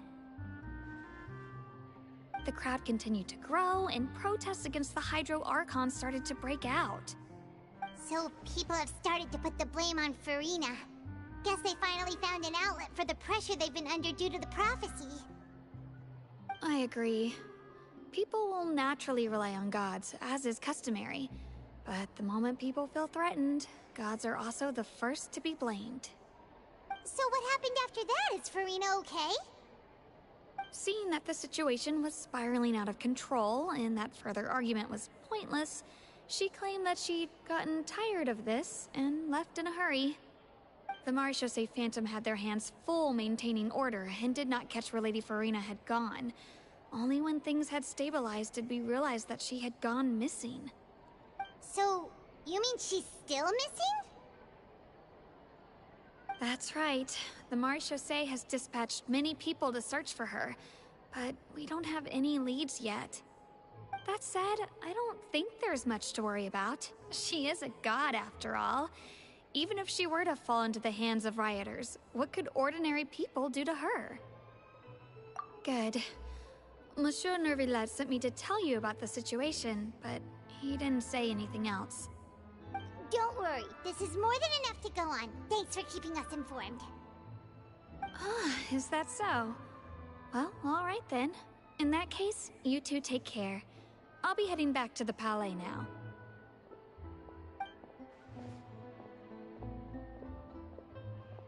Well, sounds like we should hurry over to Poisson then.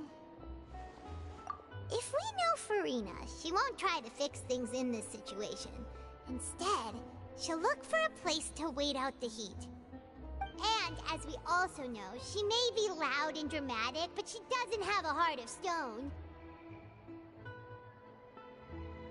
When Nervillat was talking to her in the Palais Mermonia, and she heard about Poisson, she couldn't hide her sadness and remorse. It would be hard for her to ignore being accused by the public today. Paimon thinks Furina's probably taken the opportunity to slip away to Poisson and try to relieve the sense of guilt that she's feeling. Huh. Well, what do you think? Paimon knows the answer, of course, but Paimon can do the analysis to back it up, too. Cool, huh? And that case, there's not a moment to lose. Postal, here we come!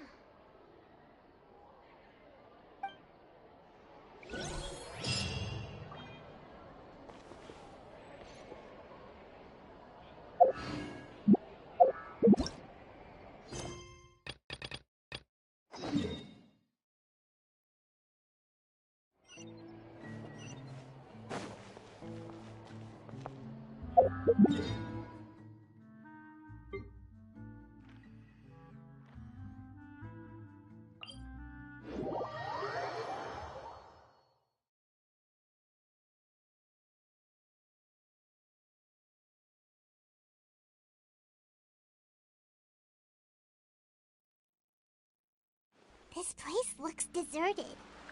Guess all the survivors must have evacuated already. All that's left here are signs of devastation. Could Farina really be here? Let's try to find her as soon as possible.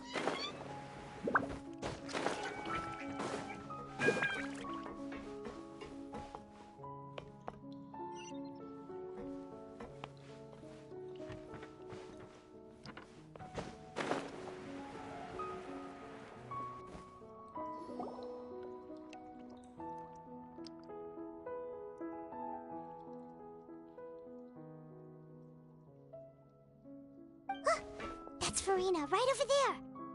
She really is here all on her own.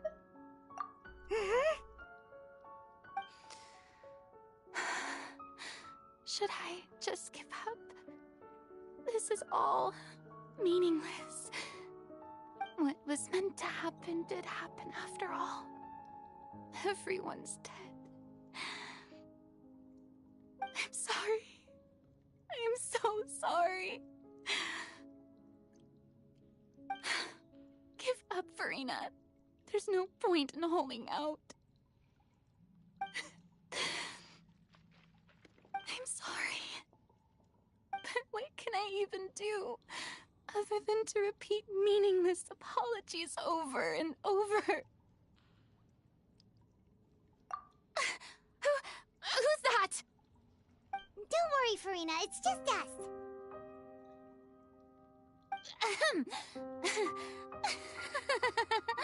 So it is you, blonde traveler from another land. Why, I almost thought you were someone from that mob of my ignorant subjects. Come to kneel and beg for my forgiveness. Farina, you were crying just now, weren't you? The tear stains on your face are obvious. What do you mean, tear stains? Oh, I remember. The show at the Opera House earlier this morning was so moving. I'm still trying to process it. Who did that uncivilized rabble think they were, disturbing my enjoyment of the arts? They even dared to tout their Archon. I must teach them a lesson. I can just imagine their twisted and frustrated faces once they realize that I'm nowhere to be found. Oh, and I'm sure Nouvellette and those people from the Marche Sauce Phantom are freaking out right next to them, too.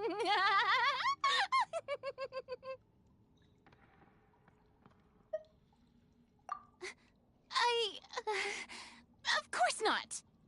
Hey, there she is! The Hydro Archon's over there! Quick, after her!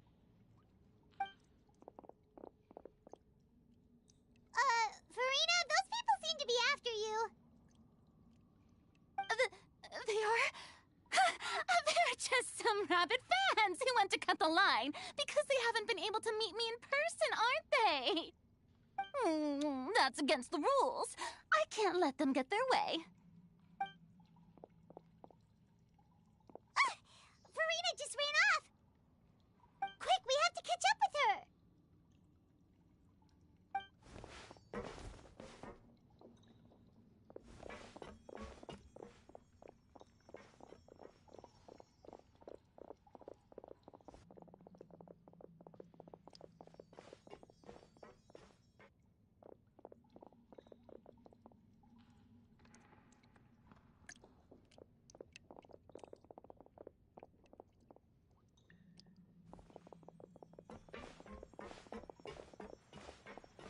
can't be the place, right? Hey, Farina! There's a good hiding spot over here. Quick, come to Paimon before the rest of them catch up to you. What is this place? Hurry, they're almost here! Fine. I suppose haste is warranted. Lead the way.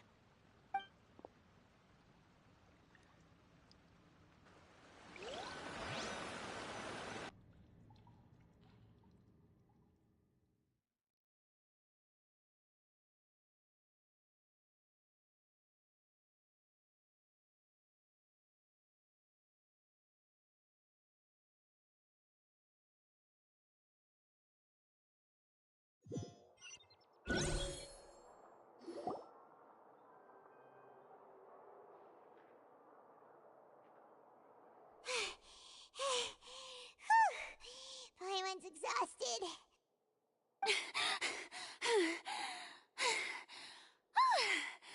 I'm so tired. I totally thought they had caught me. No, I mean, I merely gave in to the sheer enthusiasm they displayed.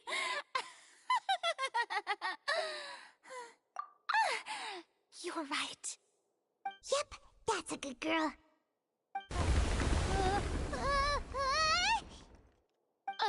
What's happening? The ground's shaking. Is it an earthquake? Yeah, a quake of this kind preceded the flooding in Poisson, didn't it? It can't be. It's happening again. Well, there's no need to worry too much about that. Neuvillette made some emergency plans, so the evacuation should go a lot smoother this time. Yeah, I hope you're right. But the people of Poisson, they've already...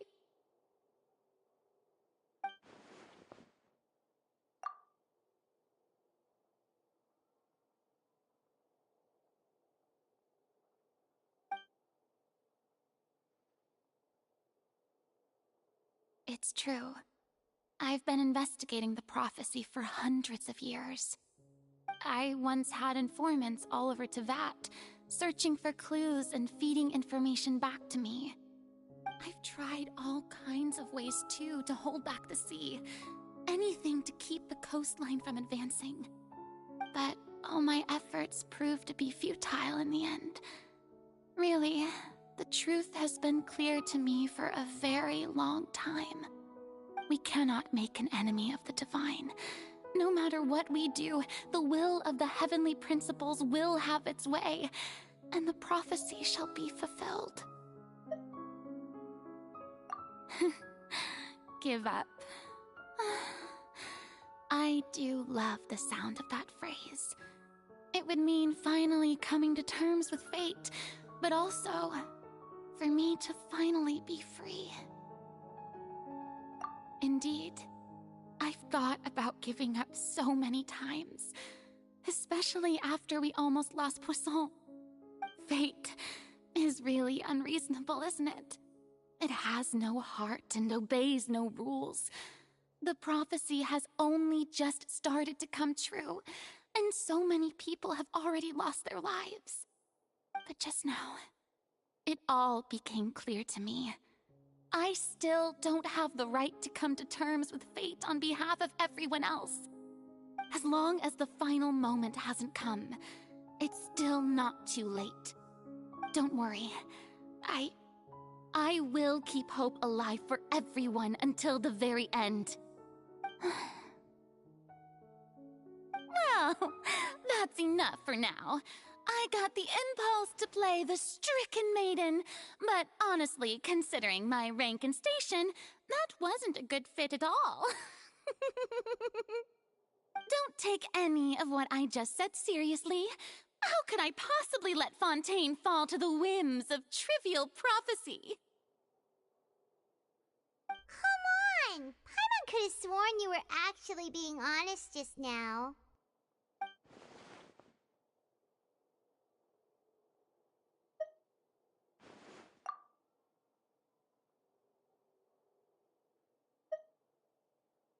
Share my burden. that's impossible. It was fated right from the start that this would be my duty alone.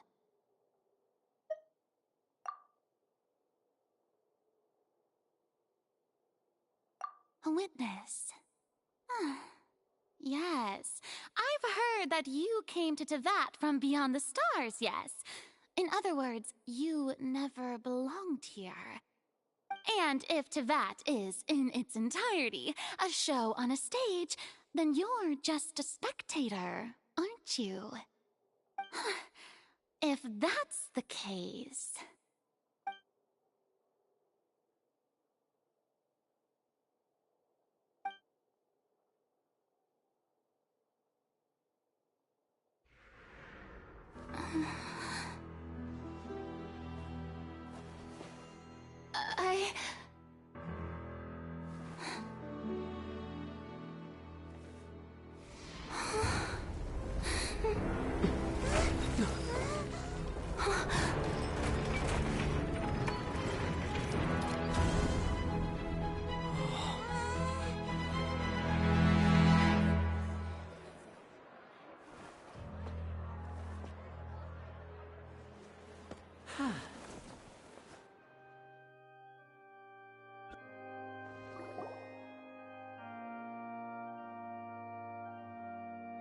Ladies and gentlemen, this concludes my opening performance. Now, without further ado, we may proceed to the trial of our god. So this is what it is. Yes, you deserve praise for the effort you took to raise the dramatic stakes. Do not forget, however, that I am Focalors, the god of justice, the embodiment of justice itself. Does it not strike you as even the least bit absurd to bring the very concept of justice to trial? May I interpret these words as your refusal to stand trial? In that case, you will have the opportunity to defend your honor through a duel. You would draw your blade against a god?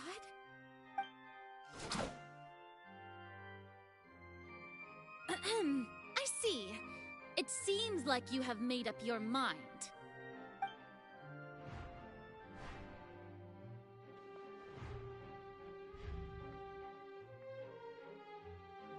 Paimon can't believe it. She just surrendered. What the heck is going on? Did I just see an Archon surrender to a human? Wow, how utterly humiliating.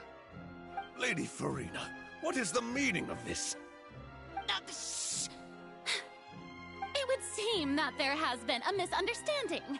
To be clear, the raising of both hands is not always an indication of surrender. Looking for excuses again, huh? I raised my hands just now to indicate my acceptance of the trial. No duel shall be necessary. I will admit that I've been running away for a long time. I'm sorry, everyone. I was unable to protect the people of Poisson. It is my duty to stand trial for my crimes. You are not the only ones to be disappointed in me. I, too, am exceedingly disappointed in myself. But now, it is time for the Hydro Archon to show you her courage and resolve. I, Furina, will use this trial to show the world the true meaning of justice! This time, I will protect you. Applaud and rejoice. One of the most outrageous and fantastical arcs known to the opera Epiclese is now unfolding before your eyes. Mark my words, this shall be one of the most exhilarating and brilliant shows ever to grace the stage of Fontaine. The trial of the Hydro Archon, Focalors, will now begin! Woohoo! Oh, now we're making history! Why does it feel like Furina just took over the whole thing? Like, come on! Didn't she just get forced to stand trial for her crimes? Also, even though she's still acting super dramatic, she is taking this seriously this time, right? All right, then. Who will be my opponent in this trial? The court asks the prosecutor to please take the stand.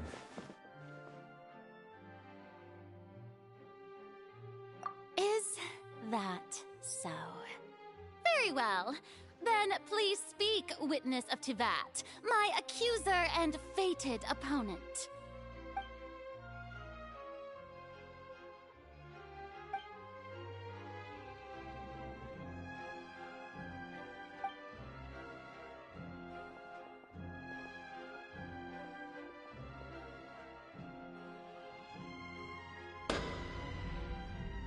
Also, please allow me to ask, as a final question before the trial begins. Just how much work did you do to force me onto this stage? Well, we did do a lot of prep after the meeting that day.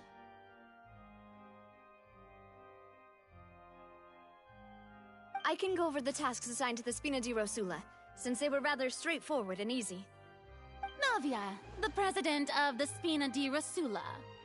Most of the people who participated in the disturbance this morning were my subordinates. They changed into plain clothes and came to the Opera House as regular audience members, waiting for the perfect opportunity to incite insurrection against you. The people's resentment against their Archon has been building as more and more of the prophecy is fulfilled. A spark was all we needed to turn smoldering anger into a flame. Moreover, according to our understanding and analysis of you, when something like that occurred, you would likely flee the scene and head to Poisson by yourself. So, we arranged for a second group to lie in wait there. So, you mean, the ones who scoured the settlement for me were also from the Spina? And their goal was to force you to step into the giant magic box so you may personally participate in the greatest magic performance in all of Fontainian history. That's right. That house was a magic box, rather than someone's residence. As the super ultimate version of the setup that I used when I first performed at the Opera Epiclese, the volume of the box was increased by a whole order of magnitude, and the distance it traversed was the entire gap between Poisson and Aranias. Its cargo, of course, was an Archon instead of a human. My thanks, Furina. Without your help, we could never have pulled off such an extraordinary performance. You're welcome? Of course, this performance was only made possible with Father's support. The House of the Hearth spent a massive amount of labor in Mora to pull this off. We had to select a location, construct the giant magic box, dig a tunnel, and open up a path through the water. It was a lot of work for all of us.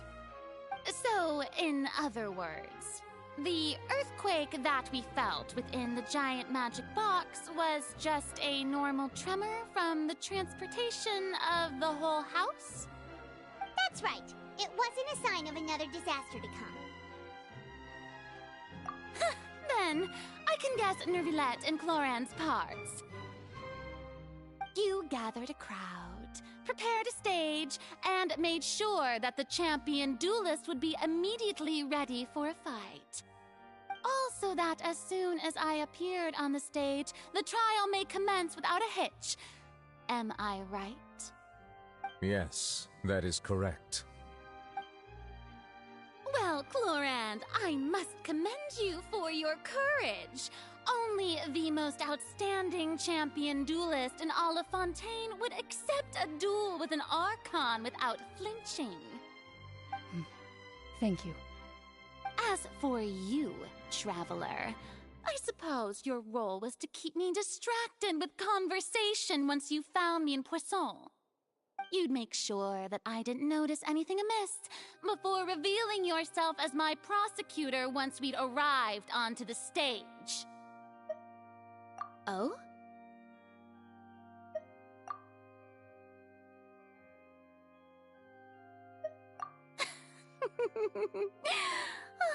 Is that so? Then I suppose I must have missed my final chance. It's fine. It matters not. What's done is done. The stage is already set, so there's no reason to disappoint the audience. Let's see this trial through to the very end.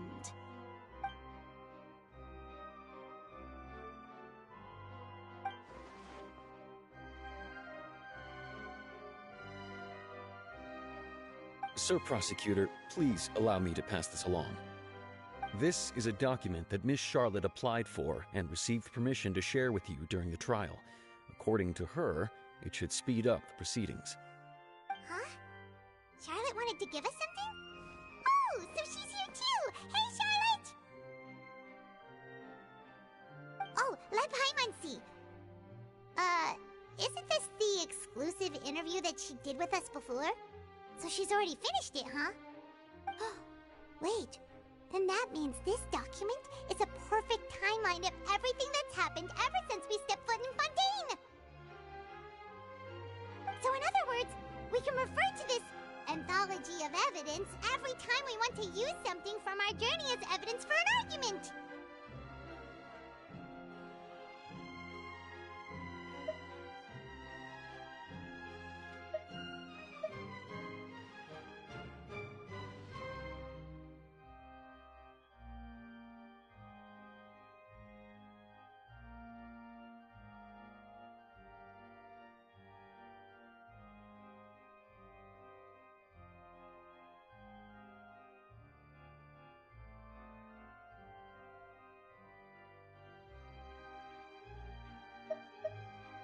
Let's quickly confirm the information in it. Just think of it as a refresher, alright? You defeated the Hydro Archon in the very first duels you took part in at the Opera House. That's one for the history books, alright? I didn't think that you'd wind up getting to the bottom of the case I'd been following all... I nearly lost my awesome friend Navia. The words of someone as extraordinary as a witch can probably only be truly understood when something surreal happens to you.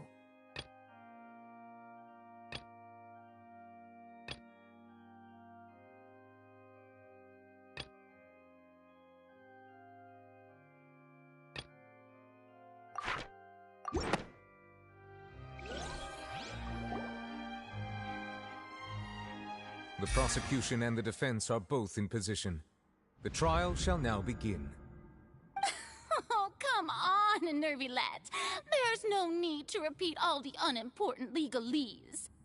Just fast forward to the part where the prosecution lays out my offenses.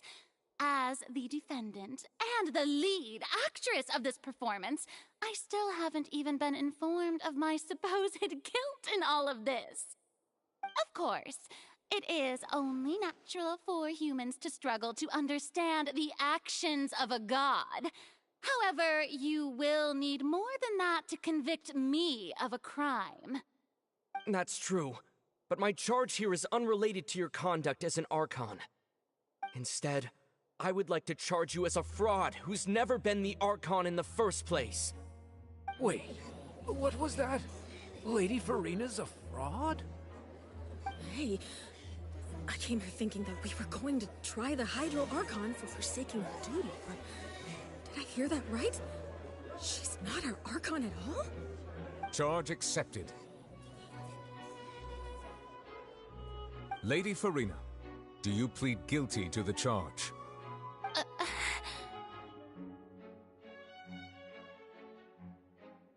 Lady Furina. I plead not guilty. How can I be guilty? There is no way that I, Focalors, otherwise known as Furina de Fontaine, a member of the Seven and the Regina of all waters, kindreds, peoples, and laws of Fontaine, could be anything other than your true Archon. Yeah, even though Lady Furina can be rather eccentric, isn't it going too far to doubt her very identity? Yeah, I've never questioned her identity either. Sure, Lady Furina can be super irresponsible, but what grounds does that prosecutor have to make such a huge claim? I have cause to believe that common sense will prevail in this case. Many of the members of the audience have known me as the Hydro Archon ever since they were born. There would be no fooling their memory. See? Even the Oratrice has decided to show me its favor. Are you sure you want to commit to a charge that will never be upheld? If you wish to drop the case, I can promise you as the God of Justice that you will not have to face trial for making a false accusation. We will treat everything that's happened as a dramatic spectacle and move on with our lives. What do you say to that? Huh. An argument with near impossible odds, huh? We have to not only refute Furina's claims, but also overturn the long-held beliefs of the people. Well, I tried to give you the chance to surrender. If you must persist, then let me ask. If you believe I'm not the Archon, then what manner of being do you think I am? And if I was not the Archon, then how did I manage to live for over 500 years?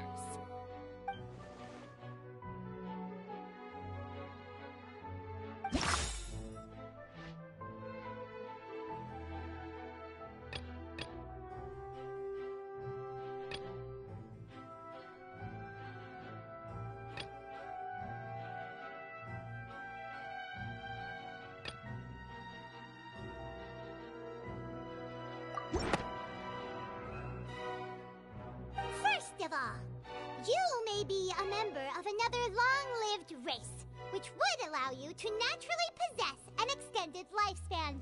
And second of all, even if that wasn't the case, there could be other ways to extend your life. Who gave you that idea? Was it the knave? You'd sink so low as to use a harbinger's words against me.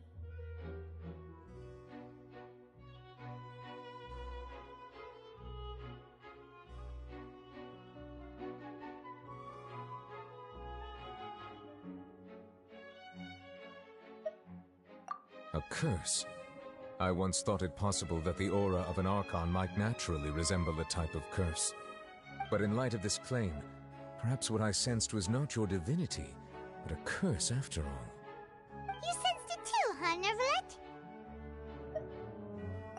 Lady Furina is actually a human? Well, it is true that it's extremely difficult to tell humans and gods apart just by looking at them.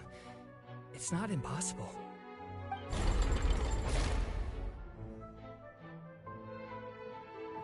Well, don't start celebrating too early now. Even if I have been carrying a curse like you said, how does that prove that I am merely a human being? Besides, everyone knows that the main difference between a human and a god is the possession of authority. Gods can do what humans cannot. That's why they're worshipped as gods. For centuries, manifestations of my authority have served the nation of Fontaine. One need only to turn their eyes towards the Oratrice Mécanique d'Annalise Cardinal in this very opera house, or consider the indemnitium that is used in every aspect of life.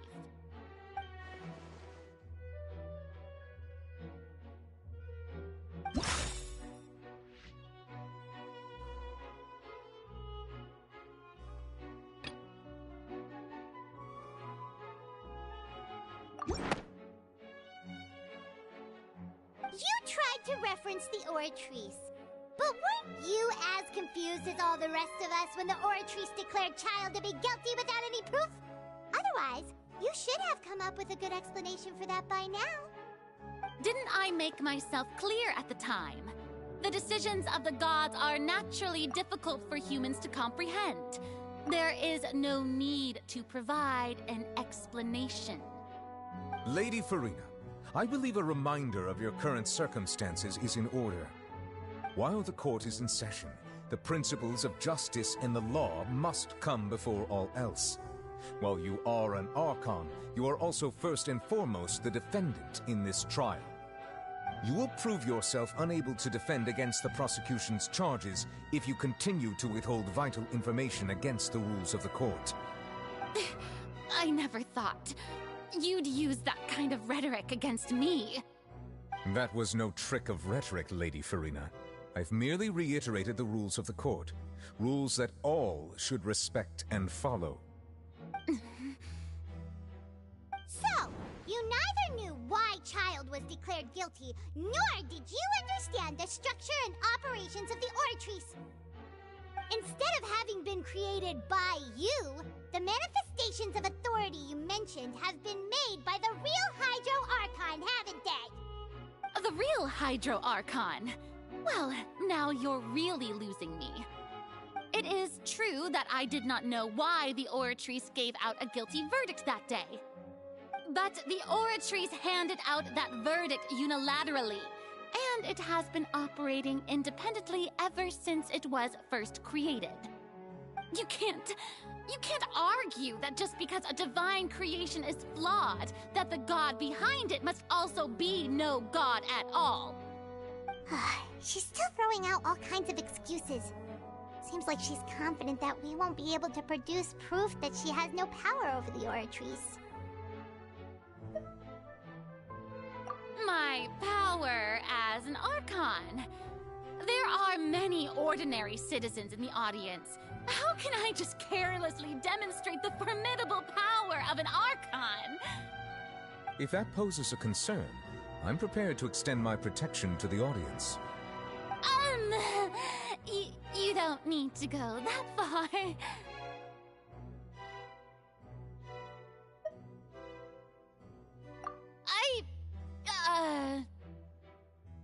Aren't you the Hydro Archon? Or is it that you can't even wield the power of Hydro, much less the authority of a god? Indemnitium! Yes! It's all because of Indemnitium! All Archons derive their power from the faith of the people, and I've converted the people's faith in justice into Indemnitium! Thus did I give up all of my divine power to provide everyone with energy for their daily lives. Have you ever seen a more magnanimous god? Isn't that a huge stretch? Yeah, no matter how generous an Archon can be, how could they give up all their power? Can a god with no power even still be called a god? It seems like nobody's buying Furina's excuse. Hey, come now, everyone. Please don't stare at me as if I was a liar. I'm still the same Furina you knew, right? The one that you loved. Shouldn't you want to believe in me? Please? You've got to believe me. If what the prosecutor said is true, she really has committed a grave offense. Did she deceive all of us? And all of our parents and grandparents too? And all of our ancestors? Ever since they were born? Enough! That's enough. Tell me then, if I'm not the real Hydro Archon, then who is? If you have no evidence of another Hydro Archon's existence, nor can you find anyone who can back up their claim to be such, then what grounds have you to say that I'm not actually the real deal? Wow, she came up with yet another argument. How can we refute her now? Seems like she really doesn't want to give up.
That doesn't sound right.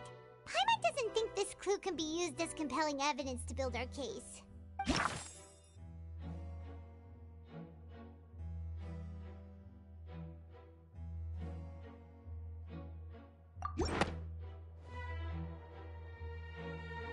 It has been established that all Fontainians can dissolve in water from the primordial sea. And that means... Since you insist on claiming to be a god and not a human, then there's a method that you can use right here and now to eliminate all suspicions of you being the latter. Miss Navia, please apply to serve as a temporary attorney for the prosecution before addressing the court. Though you act in partnership with the prosecutor, you must still adhere to proper procedure. Super sorry, Monsieur Chief Justice. I swear this really will be the last time that I'll speak out of turn. Now, I've brought some seawater from Poisson. As everyone knows, a massive flood struck the area not long ago, taking many lives, including those of some of my closest friends. So, Miss Furina, would you dare to touch some of the seawater? If we are to believe that you are indeed the real Hydro Archon, touching the seawater would have no effect on you. All it should do is strengthen your case. But if you don't dare to touch it, then we would have basically proved the reverse. Oh, and I must remind you that after the disaster at Poisson, nobody wants to see any more people dissolve. I do hope you'll act prudently and choose the simpler path of admitting guilt. Navia from the Spina di Rasula. The Spina has governed Poisson for many years. I guess her suggestion is valid. If Lady Furina is indeed just a human, she's probably Fontainian like all the rest of us. Would she really dare to try?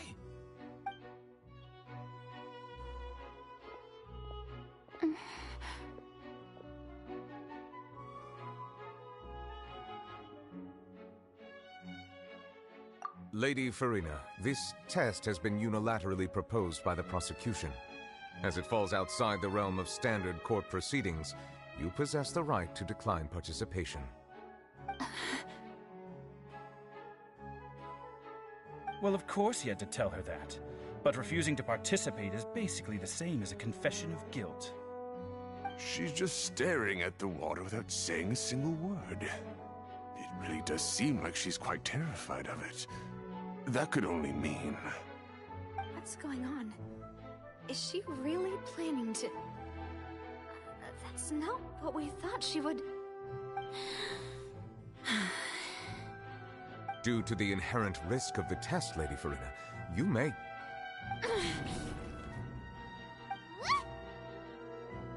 Hey!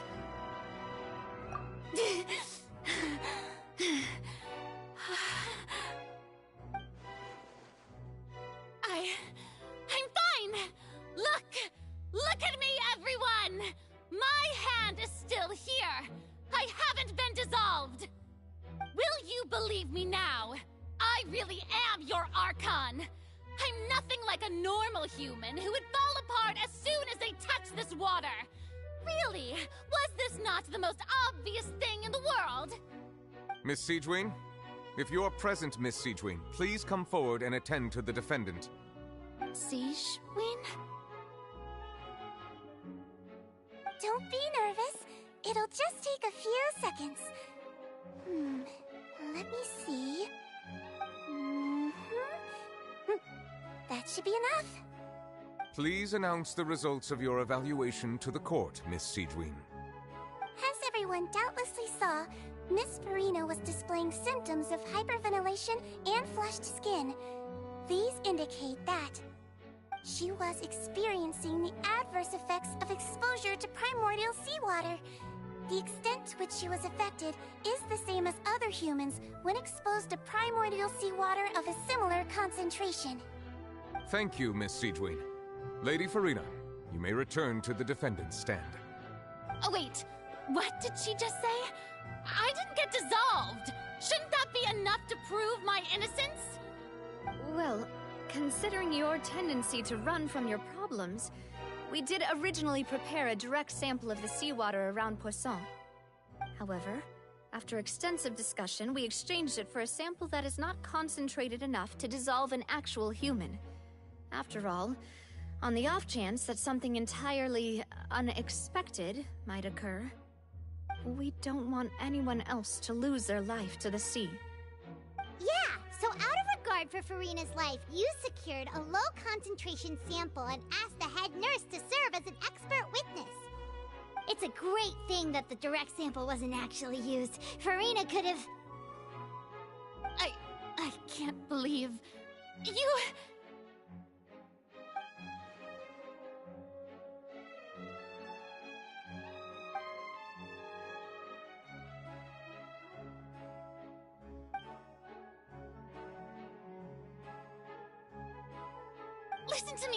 Listen to me, everyone! Please don't give me such cold and disdainful looks! What happened just now didn't prove a single thing! Think about it! How can you conclusively prove that an Archon can't also be affected by the primordial seawater? Also, if I was really just a human, why would I dare to just put my hand in that kind of water?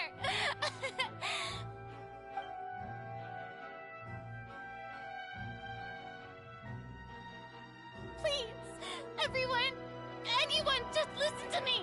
I swear, I really am your Archon!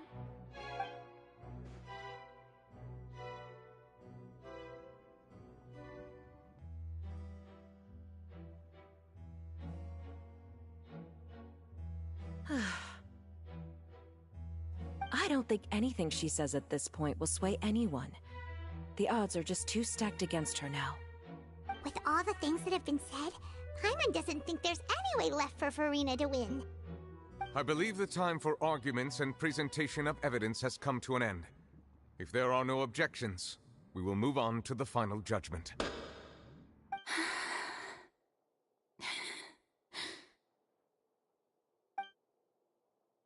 I don't think anything she says at this point will sway anyone. She's too stacked against her now.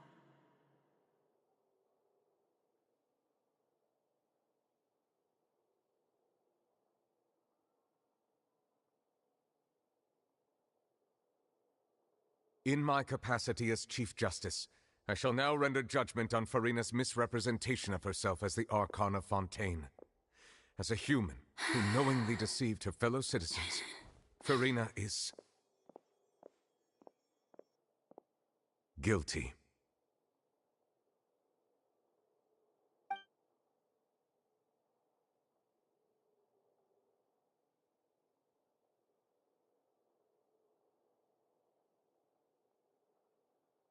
We shall now turn to the Oratrice Mécanique d'Analyse Cardinale to render the final verdict on the charges.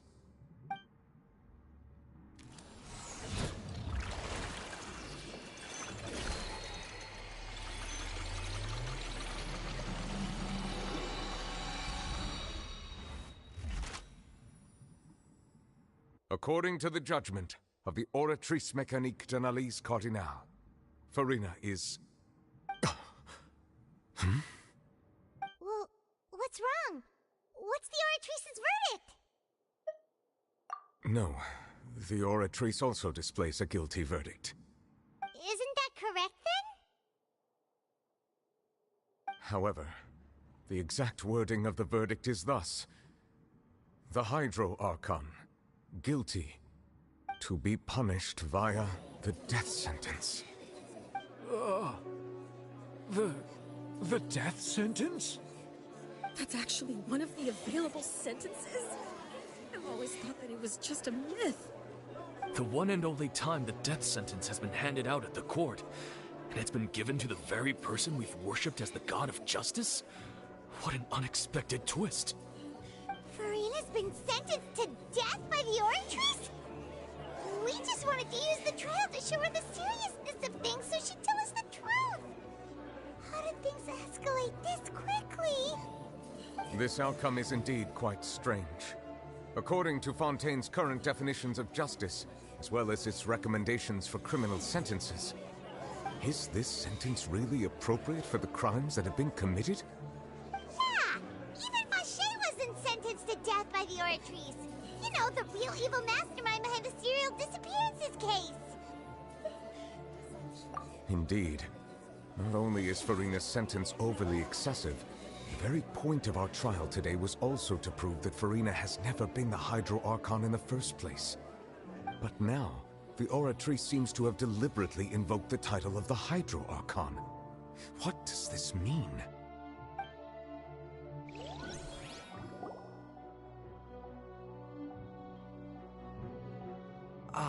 Excuse me, if I may interrupt. Is the trial still going? Fremine! You finally made it.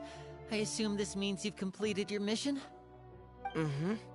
Any mission Father assigns to me will always be top priority.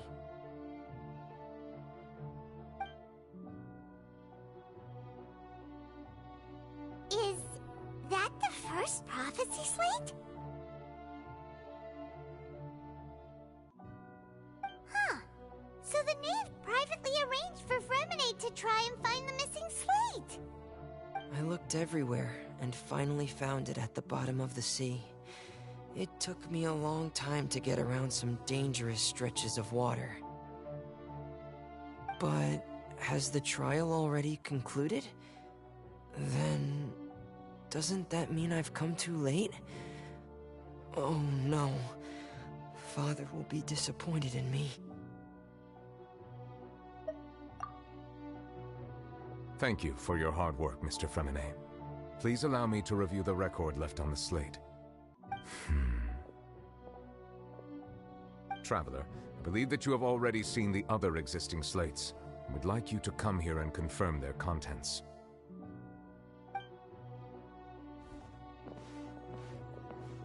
Huh? So what do you see? What is it?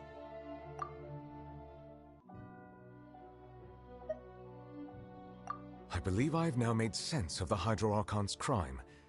It has to do with Fontaine's lost history. Huh? Isn't the Hydro Archon just guilty of deceiving her people? Oh, wait, no, that's Furina, and we've already proven that she's not the Hydro Archon. So when you say Hydro Archon, do you mean the real Hydro Archon we've been kinda talking about? In truth, everything that you've encountered in Fontaine up until this point can be traced back to the contents of these stone slates. However, I'm uncertain as to how much sense they currently make to you. Okay, let's try to recall the contents of the other 3 stone slates. Paimon will do her best to help you remember.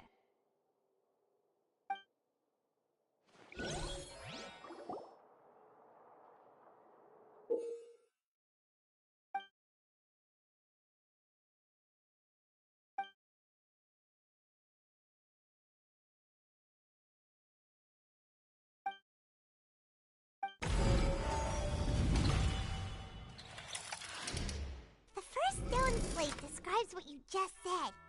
It seems to show the previous Hydro Archon using her divine power, and then the Oceanids turn into humans.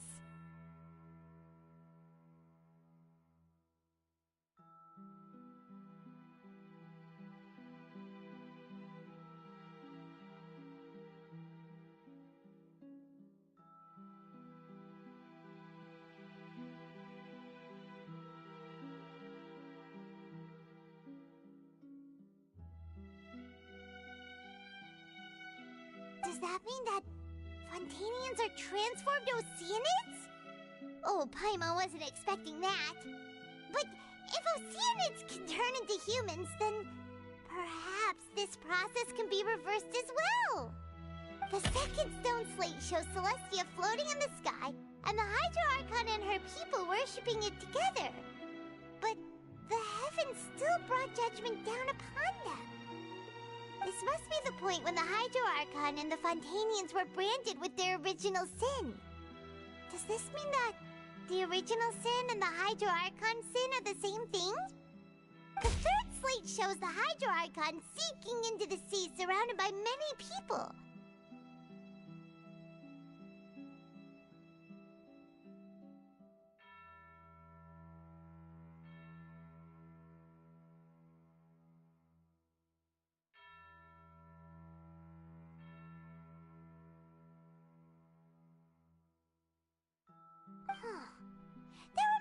Paimon, didn't we also watch that happen to someone else? Well, the first slate is the prophecy the Fontanians have been talking about. People dissolving into the sea, the Hydro Archon crying on her throne, and so on.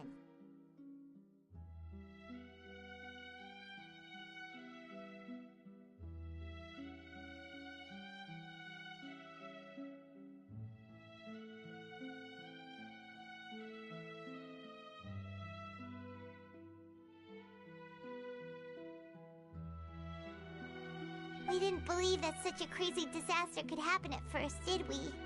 But after that incident, it was just a question of when and not if.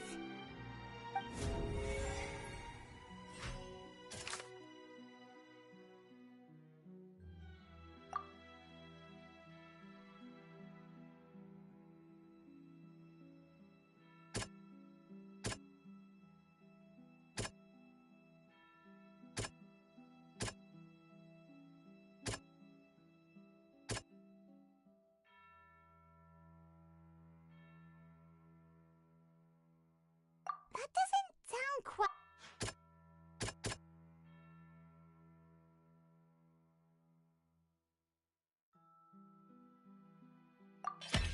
We know from the case of the serial disappearances of young women that Fontanians can be dissolved in primordial seawater. And the first stone slate tells us that long ago, the Hydro Archon used her power to turn Oceanids into humans. This might be the reason that Fontanians can dissolve.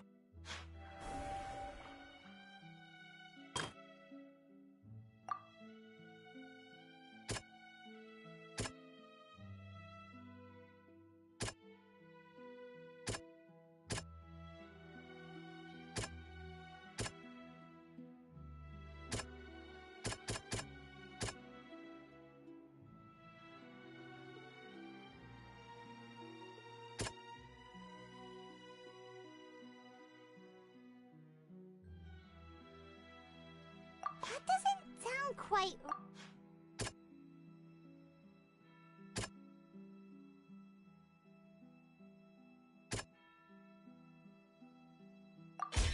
Perhaps what is about to take place has all happened before. The true sin of the Hydro Archon that Neuvillette mentioned, and the original sin cast down on the people of Fontaine by Celestia, as recorded on the stone slates.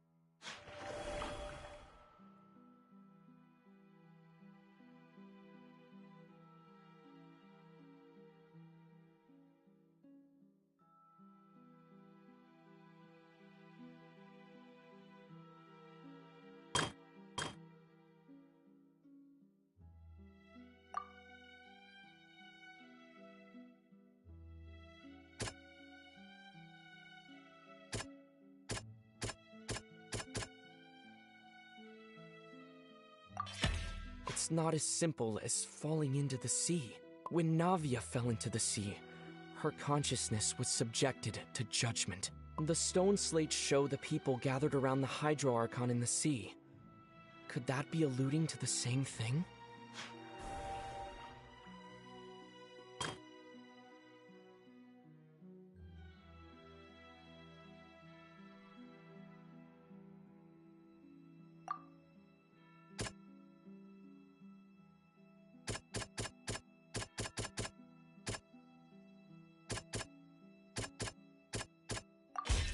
The prophecy from the stone slates found its way into society, but not many people believed it at first. The fortress of Meropide was nearly flooded with primordial seawater, which we know can cause Fontanians to dissolve. It seems increasingly likely that the prophecy may come true. If we hadn't dealt with it in time, things could have gone very badly. They'll dissolve into the primordial sea but won't cease to exist. Their essence will flow in the seawater, converge, and take the form of an Oceanid.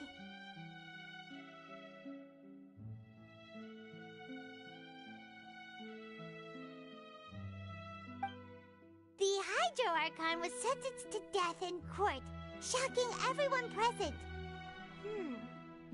Perhaps this means that her sin was actually Fontaine's original sin.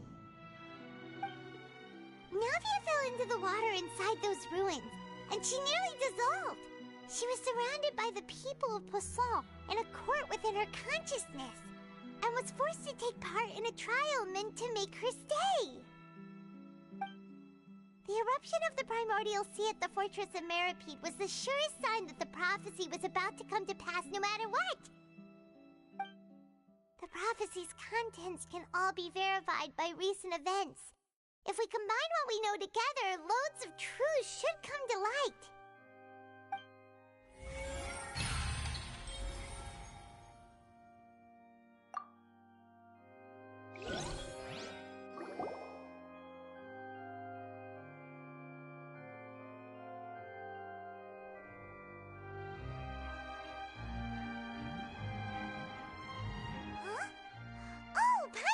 It now, so that's how you can make sense of it. But then it feels like we're going to have to share some truly shocking revelations. Let's hear them.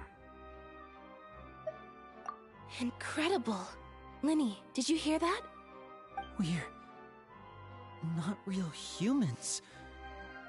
All Fontanians were originally created by the late previous Hydro Archon, with Oceanids as their basis.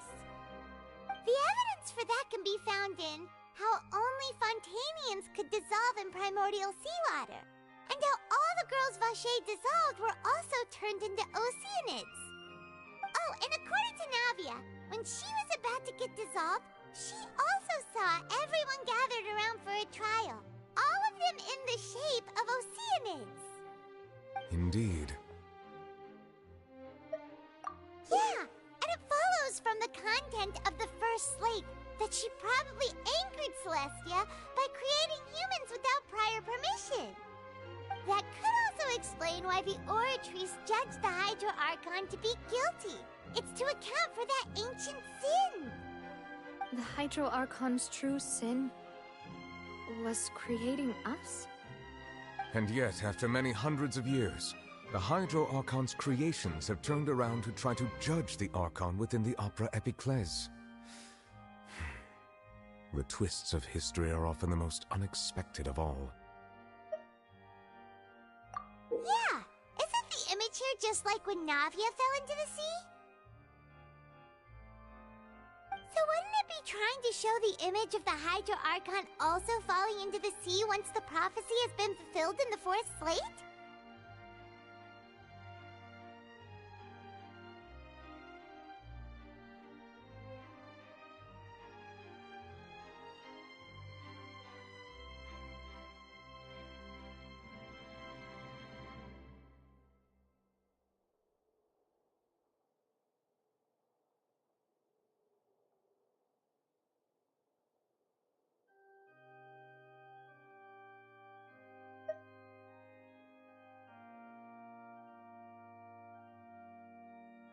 In the end, the people will all be dissolved into the waters, and only the Hydro Archon will remain weeping on her throne. Only then will the sins of the people of Fontaine be washed away. Did Paimon get all that right? You've made some keen deductions. I must say, given how much you still don't know, it is impressive that you've already managed to connect so many pieces of the truth. However, while you were able to decode all the information on the slates, they've also been etched with an additional layer of hidden information using a different power source. When we were at the ruins, I tried to decipher the hidden information recorded in the slates. But since we only had 3 slates at the time, I was unable to come to a full conclusion. Now that the slate collection is complete, I shall make another attempt to decipher the narrative recorded within. If everything goes well, we should finally be informed of the unadulterated truth.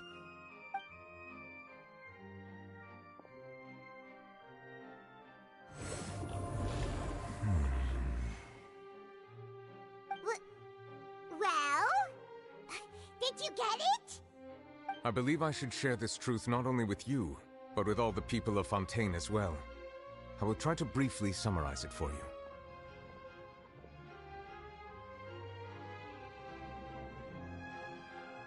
Your hypotheses regarding the origin of Fontanians and the sin of the Hydro Archon were both correct. In the Fontaine of old, the previous Hydro Archon sensed the yearning of her Oceanid familiars for life on land.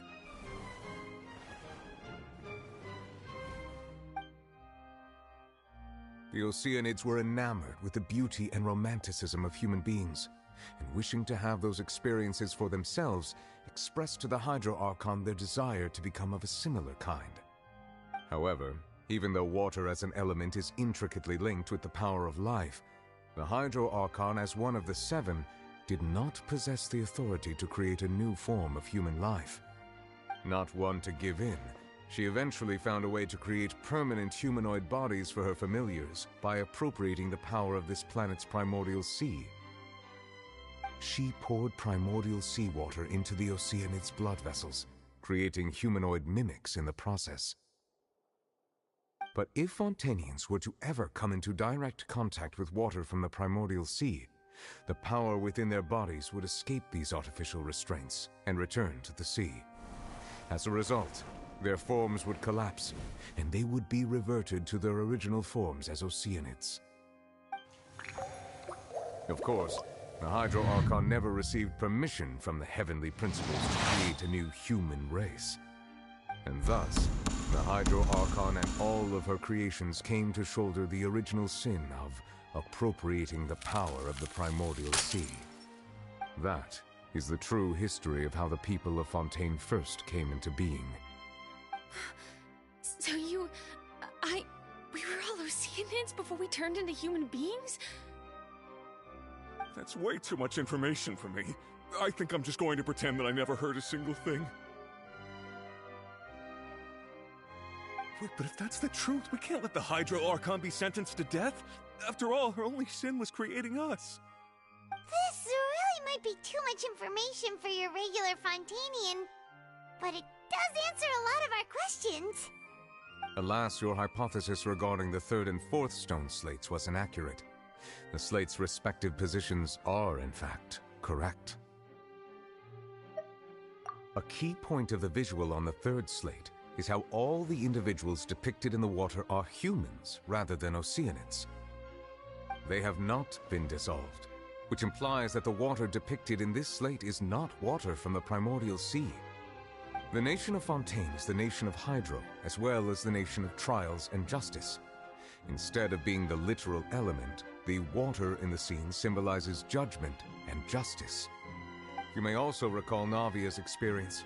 When she fell into the sea, her consciousness was surrounded by that of many others who intended to hold a trial to determine her fate. Therefore, the meaning of the third slate is that the people of Fontaine shall try the Hydro Archon at the Court of Justice. Yes, it refers to our present situation. I think I'm following now.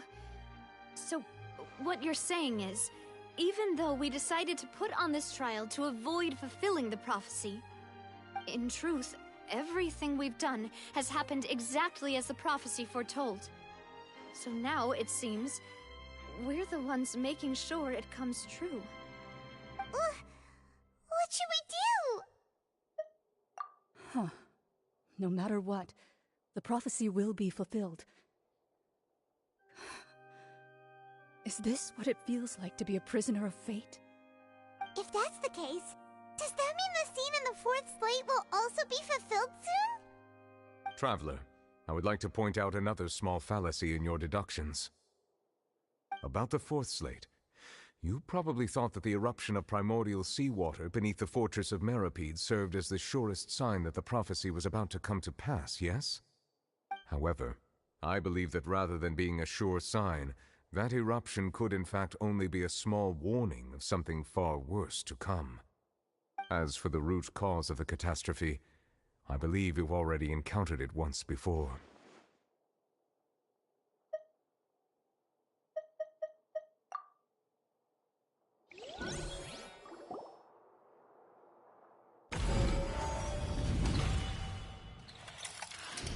This eruption was just a small warning of the things to come.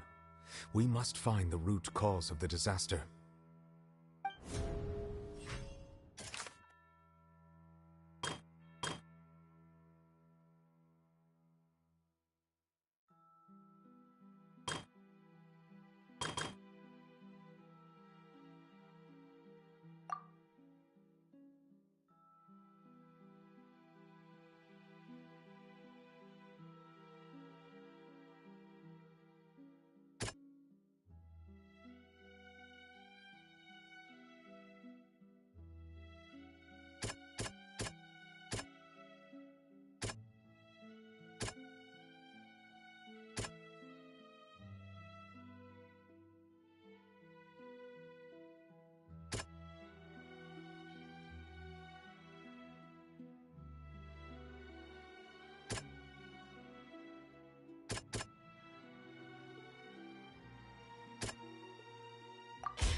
It was both dream and reality.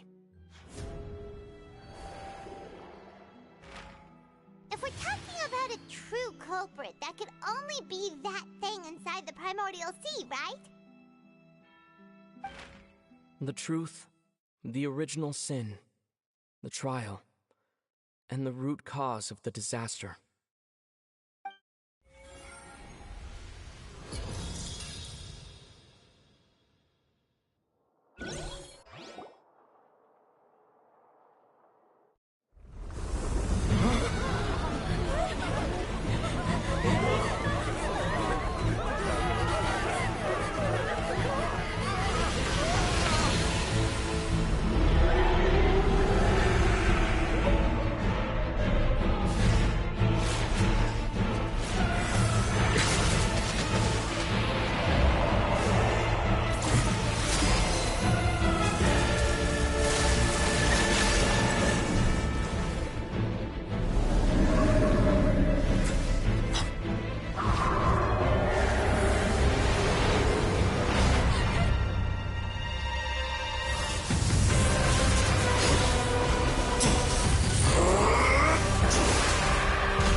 That was way too close! How did that thing just burst into the Opera House? Wait, was that the huge whale you saw in your dream? So we've met it at last. I understand very well why it has chosen to make an appearance here. That whale does not belong to Teyvat. It is a monster that has traversed the stars, weeping all the while. It has been greedily consuming the energy from the planet's primordial sea, using it to grow. That is the main cause for the rising sea levels. And once it has finished consuming all of the energy contained within the sea, its next step will be... You said that when the Hydro Archon first created Fontanians out of Oceanids, she filled their blood vessels with primordial seawater. Precisely. That whale finds the blood of Fontanians nigh impossible to resist. Therefore, when it left the primordial sea, it decided to make its next stop a packed opera house full of food. Food in the form of Fontanians. We just barely managed to push it back, right? In that case, won't it come back to target the people again once it's managed to recover its strength? That is correct. Indeed, it is more accurate to say that we should thank that Harbinger for buying us some time. Without him, the whale would have likely come onto land far sooner. From the way he looked, he must have been fighting the creature for quite a long time. That battle maniac. We've always known that he had a special connection with that whale, but we definitely didn't expect it to help us out like this. Anyway, now that we know that this whale is the actual cause of the disaster recorded in the prophecy, all we need to do to stop the prophecy would be to find a way to beat it up, right? It is too late. It had already absorbed too much of the primordial sea's energy before we could notice it. At this point, it has become practically integrated with the sea itself. Even if the entirety of Teyvat were to be destroyed, it could still survive and swim off towards some other world. That's not something I will accept. We've already done everything we can, and we even found the true culprit. We've come so far. You can't just tell me that the last hurdle is some impossible foe. That's just not fair. Indeed, that's not how a grand performance should end. I'll fight it to the end, no matter what. So the prophecy will be fulfilled no matter what, huh?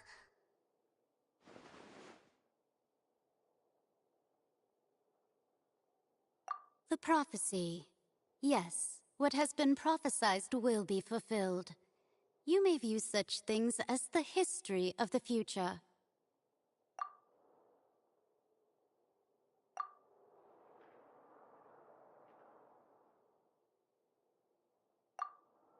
Just as prophecies are usually only the future as seen from the perspectives of the gods, could things be happening in hidden corners where the gods' gaze does not fall? Ultimately, fate shall serve as your only guide, no matter what will happen in Teyvat's future. All you need to do is to play your part.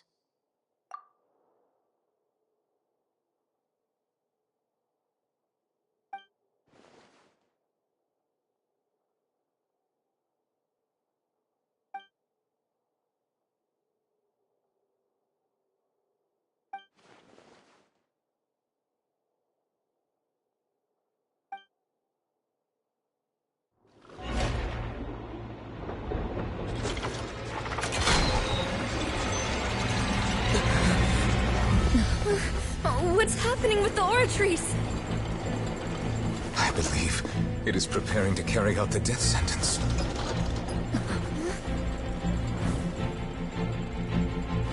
Furina!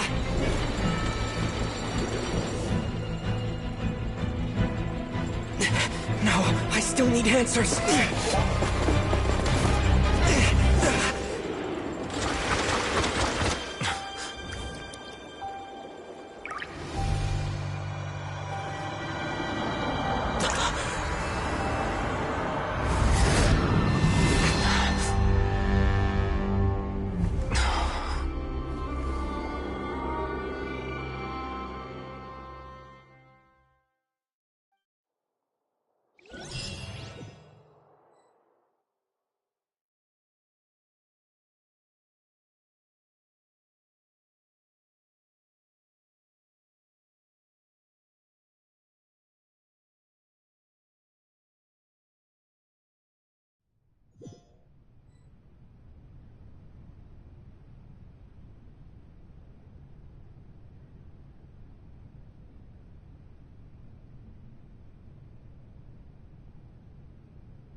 You...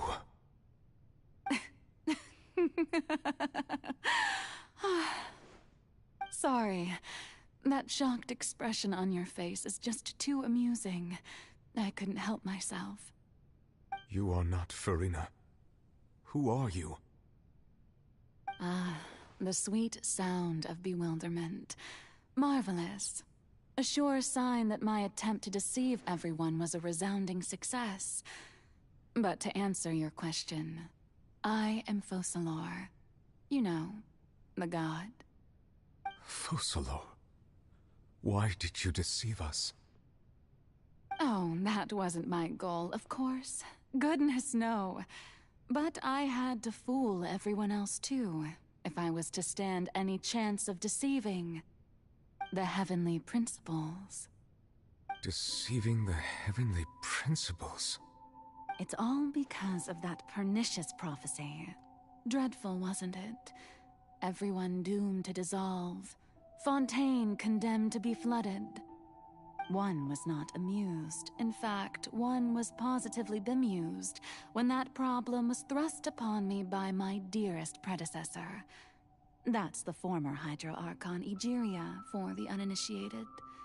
It hardly gets more disastrous than a preordained national catastrophe, now does it? She knew full well that the prophecy would surely come to pass. And as one of the seven, she also knew full well that one defies the heavenly principles at one's peril. So yes, as you have no doubt surmised, it was a rather impossible situation that I found myself in. I spent a terribly long time mulling it over, alone on the ocean floor. And I was almost growing barnacles by the time I finally realized there was only one possible solution to this confounding conundrum. I had to outwit the heavenly principles, allow the prophecy to be fulfilled, ostensibly at least, while saving everyone at the same time. I'm a genius, I know. I can only assume that's why Egeria chose me as her successor. Although, looking back now, it was hardly the inheritance one dreams of. Between the task of saving the nation, the quotidian duties of the Hydro Archon, and not to mention the original sin of creating a new race of humans, I dare say she left me quite a colossal mess to clean up. But one can only play the hand one is dealt. I did not choose this, any more than I chose to be one of her Oceanid familiars. So you were also once one of the Oceanids, transformed into a human by Egeria's hand. Yes, I was. I always dreamed of becoming human. And I still do, even now.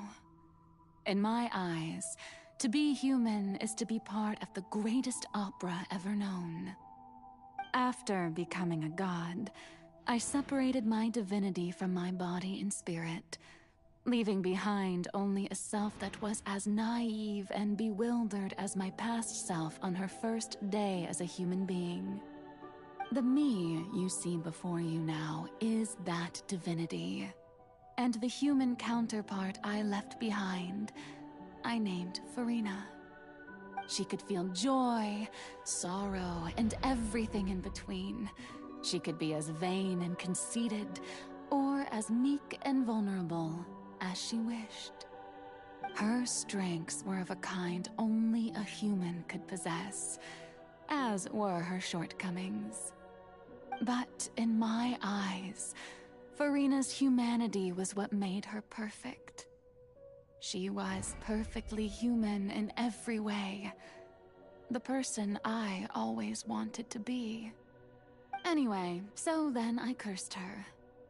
All part of the plan, of course. The plan to deceive the heavenly principles.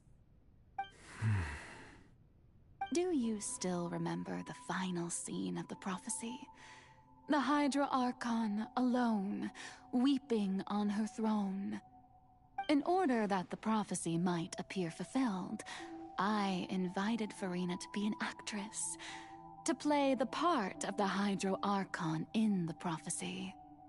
Under the curse I placed on her, so long as I, Focalor's divinity, continued to exist, she could not die. But nor was she free to live her life in the pursuit of happiness. Instead, she was forced to take the stage in the opera house, to embrace the role of leading lady, to forever play the part of the god from the prophecy, all to create a deceitful appearance of that prophecy coming to pass. I suppose now you probably understand why your court is called the Opera Epiclese. But Furina is only human, isn't she? Even though she has had a long life, her mind is no stronger than that of any other ordinary human being. I cannot begin to fathom what she has had to endure. It must have been torture for her. It has indeed. And although she is, in a sense, me in human form, I most definitely owe her an apology for it. It's been 500 years. And all along, she's been playing her part in the most unimaginably long, unbearably lonely, and agonizingly painful opera of all time.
permitted you to come onto this stage. The rules. All right. It is not my intent to reprimand you. There is no need to state your name. Just be off with you. Do not distract me from my performance.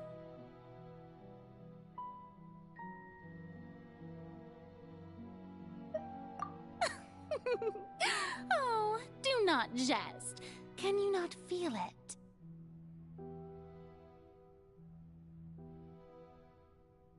I am Focalors. The eyes of countless Fontanians are upon me.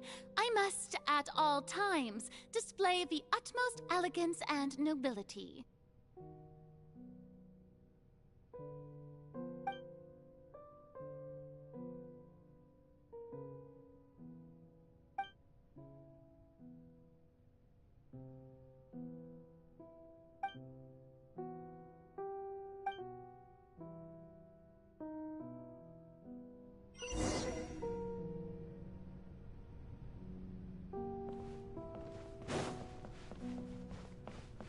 Dear audience, the performance is experiencing a technical difficulty, but worry not. The guards shall resolve it soon.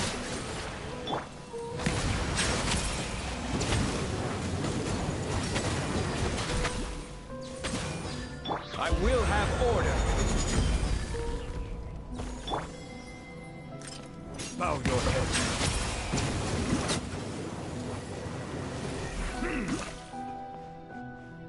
Hey, what gives?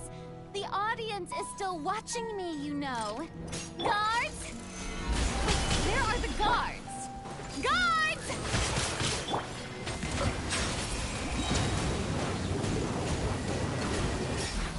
The time is sacred.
Furina.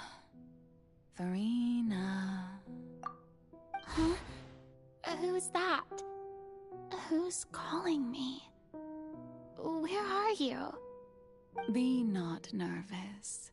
Be not afraid. I am before you. Wait a moment. You're Mirror Me? How can this be?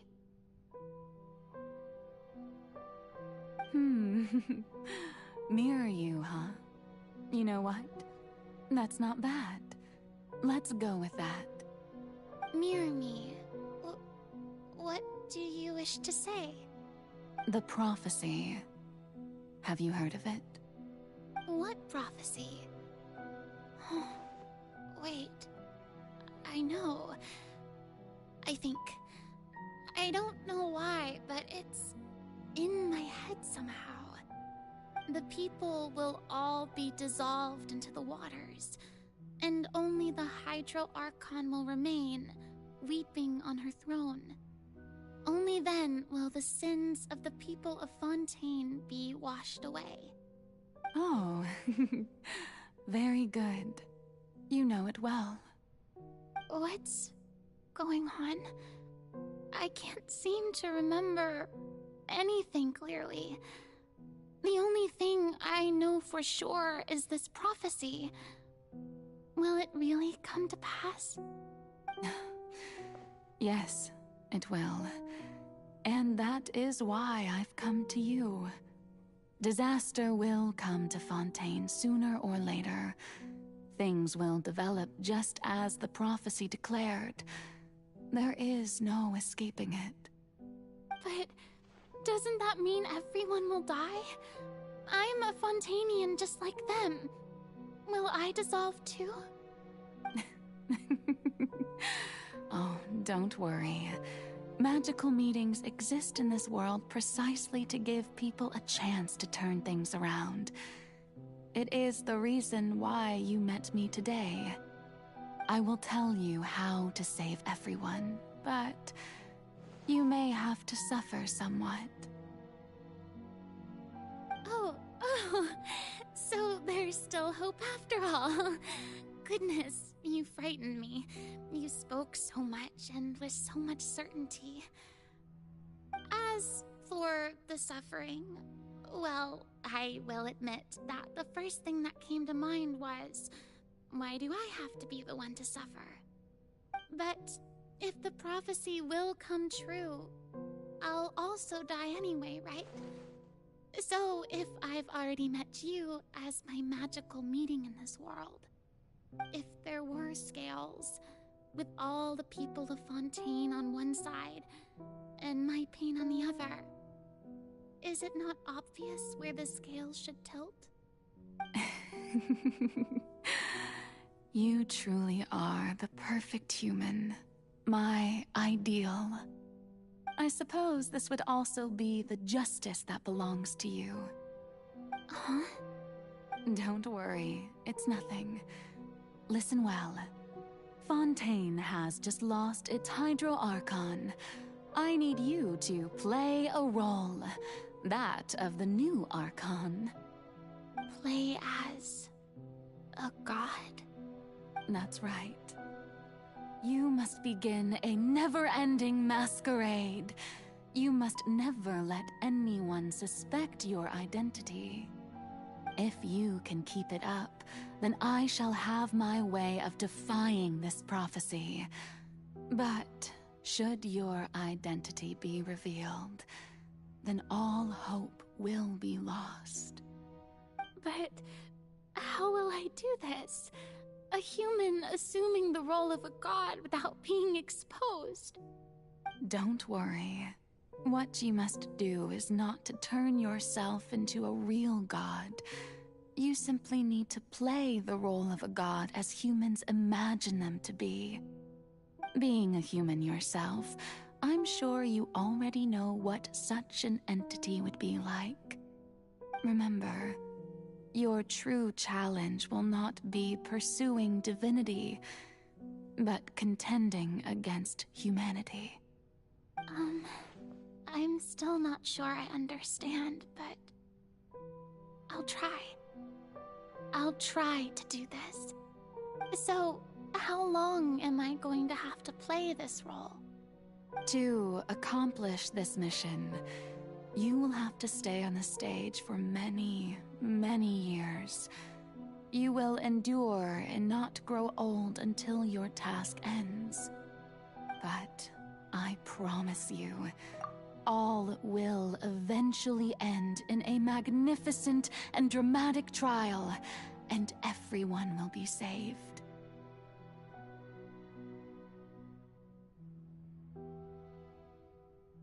trial. Huh. How exciting. I'll be looking forward to it.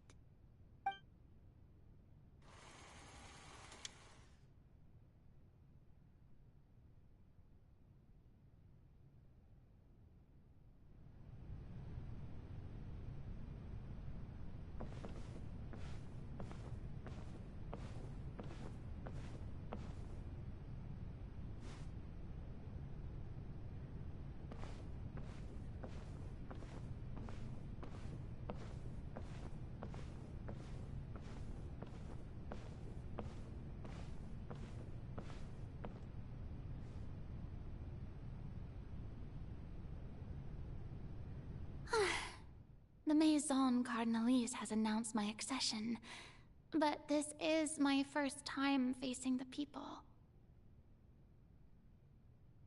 What should I say to most appear like a god? To be honest, I still don't know. Perhaps I should first try to act natural. Ladies and gentlemen, good evening, and welcome to the Opera Epiclese. I'm sure you've all heard about how I have taken on the role of Hydro Archon. Indeed, I am Verena de Fontaine, your new Archon. In truth, I know little about becoming a nation's new god, but it will be my honor to guide you all. As the god Focalors, the god of justice, I shall do all within my power to lead you into an age of fairness and justice. Once again, thank you all for coming. If you should have any questions or suggestions, please send them to the Maison Cardinalise. The future of Fontaine will require us to work together, after all. This should do it. I thought I might stammer, but thankfully, I was able to convey my thoughts just fine. Okay, and next. That's the new Hydro Archon. Is this some kind of joke by the Maison? I would have thought that a being that surpasses humanity would be a bit more assertive. Hey, did you hear that? She even told us to send her suggestions there at the end. Shouldn't gods be all-powerful? She's being so modest. What's the difference between her and an ordinary person, then? If you ask me, perhaps the succession didn't actually happen. She might just be a Maison-back puppet. Wait, what's going on? Why is everyone suspecting me of being a fake? Oh, this is bad. If I get exposed here, there'll be no saving the people from the prophecy. Right. Mirmi said that I just need to play the role of a god as humans imagine them to be. Calm down, Verena. Think. What do the people want? How would they imagine a god to speak and act? Assertive, with a strong sense of presence. One who can dispel all doubt. That is the character I'm fated to play.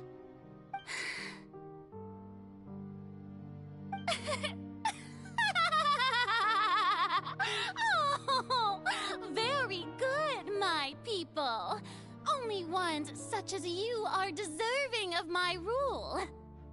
Now, I was wondering if some weak puppet were to one day come onto the stage and claim ownership of this opera house, would the children of Fontaine follow them?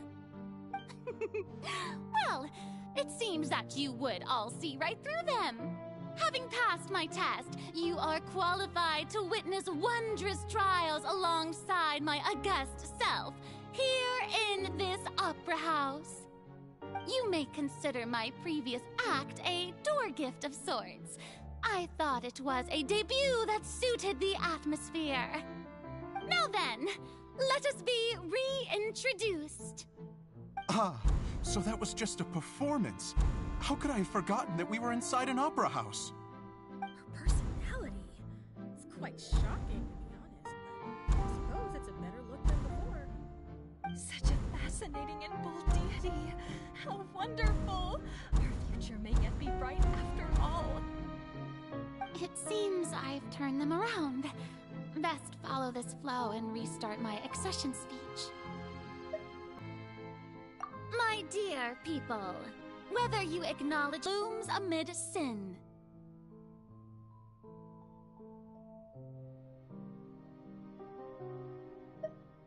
The scales of justice should not weigh heavy in the hands of its God.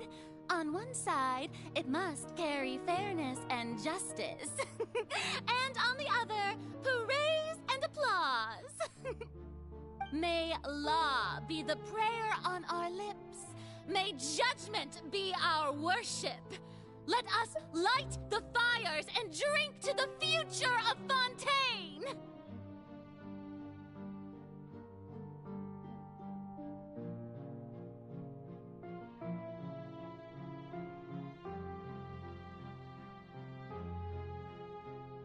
There is no trouble in this world that justice cannot solve.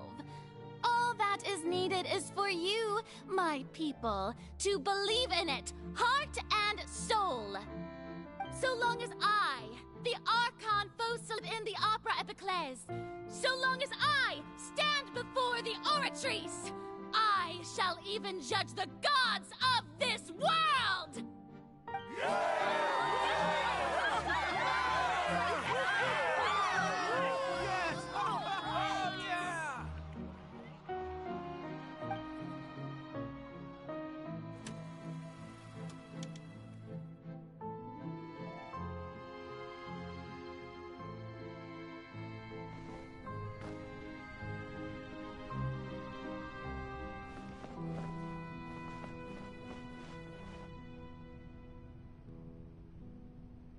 Lady Furina, here are today's case reports, as well as a summary of the follow-up for your perusal.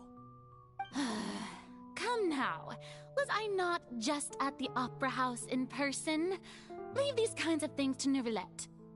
Besides, none of these trials were the one that I'm looking forward to the most. If I may be so impertinent, what kind of trial are you truly looking forward to? A magnificent, dramatic, and wondrous trial.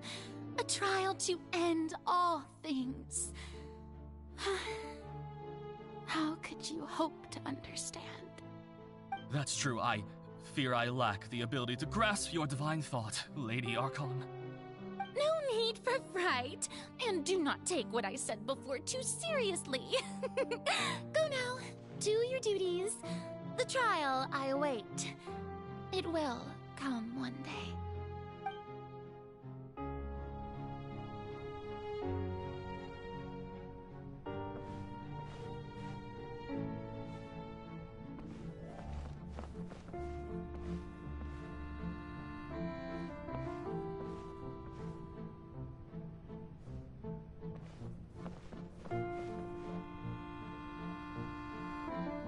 Lady Furina, I don't know what to say.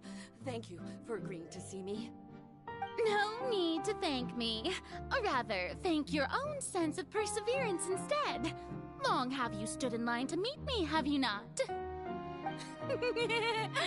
Oh, I'm afraid that's just an inevitable consequence of my divine charm. All right, Deuteria, is it? How is your son's illness? You remembered me, and you knew of my family, too. He is doing much better now. In fact, he is far more of an ardent believer than I.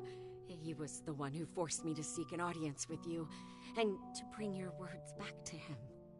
Oh, good. Very good.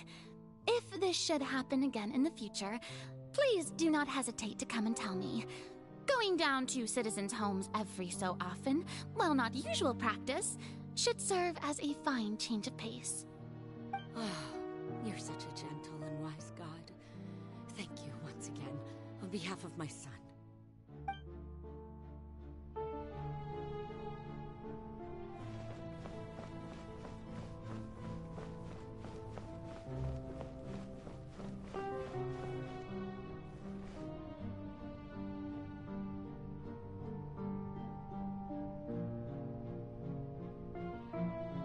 Lady Furina, Here are the latest hydrological reports.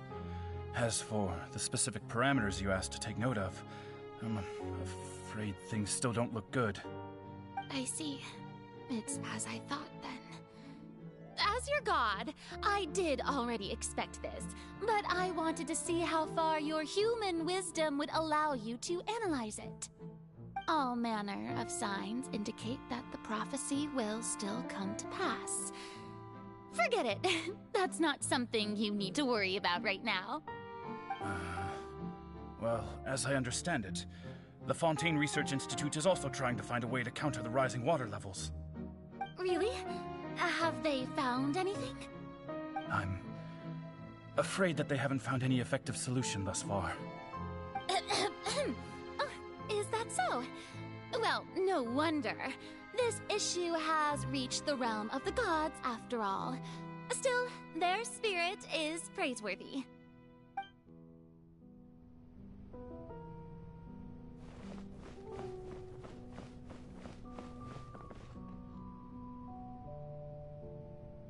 The day is finally over. I haven't had a moment to breathe this whole time. But it's good to see that everything's getting on track. There are no longer any voices of suspicion. Maybe this is fine. I just need to keep going, and everyone will be saved. Alright, Furina, don't think too hard about this. You need rest. Tomorrow's a new day.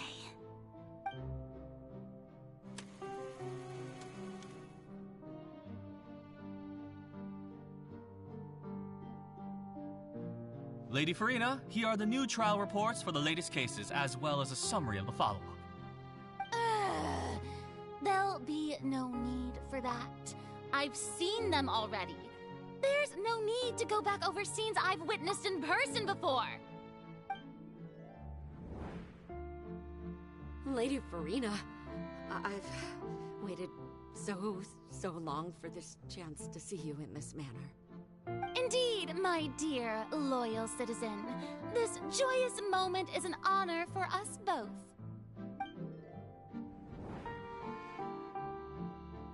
Lady Furina, we're detecting significant hydrological anomalies near Poisson. Understood. Keep monitoring. Keep me informed should anything come up at the Institute.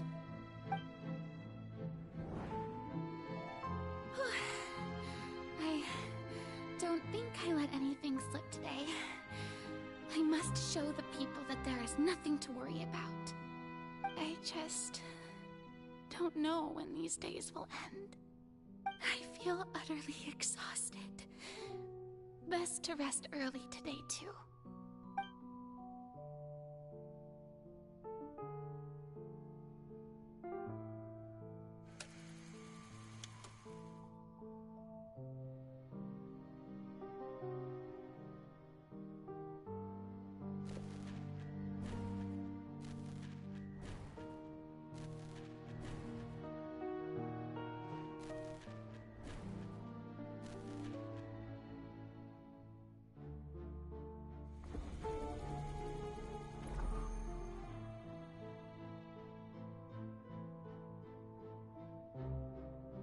Lady Furina, it's like a dream being able to speak with you up close like this.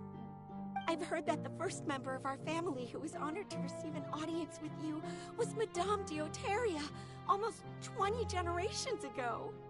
And what a fine family yours is indeed. It brings me great joy to meet such a faithful believer, a descendant of a line most ardent. Surely you exaggerate, Lady Furina. My lady? What is it, good citizen? Oh, are you crying? Oh, really now? I didn't even notice. This must be the overflow of hydro from my person. Well, can't quite help being the god whose dominion is the waters, can I? No wonder. No wonder. A manifestation of your power, then. Oh, Archon, I am honored to have witnessed it. Honored indeed.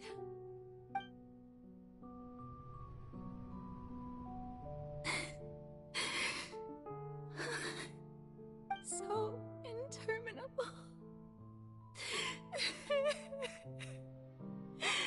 So lonely. Just how much longer? Hundreds of years must have passed by now. Perhaps the show must go on for hundreds more. I never imagined that it would hurt so much. Have I reached my limit? No. Perhaps I reached it long ago. Today I didn't even notice my own tears. I want to tell someone, anyone, about this. But would that not destroy all I've done so far? I've conducted so many investigations across the centuries. But there's not even a sliver of hope that we might break the prophecy. All I can do is keep heart. I must maintain this act. It is the only way to save Fontaine. Please, mirror me. You have to succeed.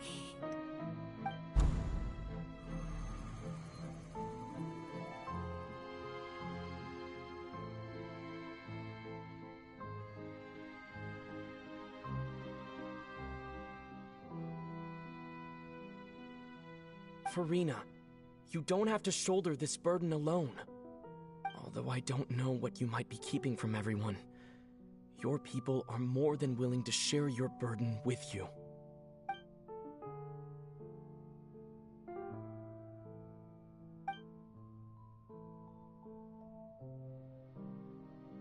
Share my burden. That's impossible. It was fated right from the start that this would be my duty alone. But even if your burden doesn't need to be shared, you can still choose to confide in someone. Just share it with me. I'm what you'd call a witness. A witness? Yes, I've heard that you came to Teyvat from beyond the stars, yes. In other words, you never belonged here. And if Teyvat is, in its entirety, a show on a stage, then you're just a spectator, aren't you? If that's the case... He's right. I could confide in him, couldn't I? But if things don't play out as expected, the people of Fontaine will be the ones to pay the price. No, Furina.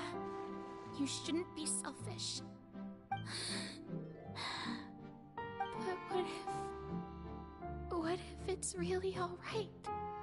Furina, you've worked so hard for so long.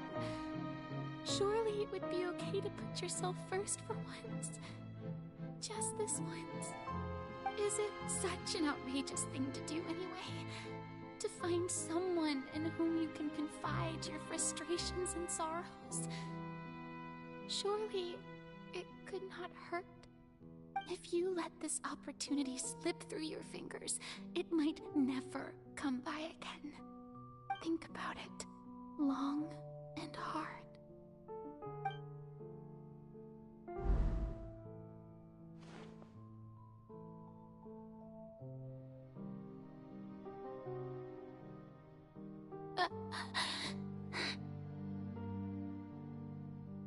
No, I have nothing to say.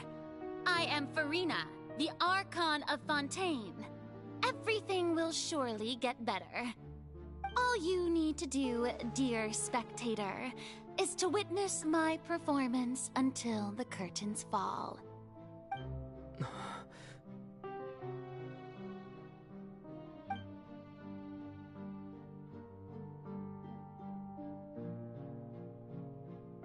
Fine.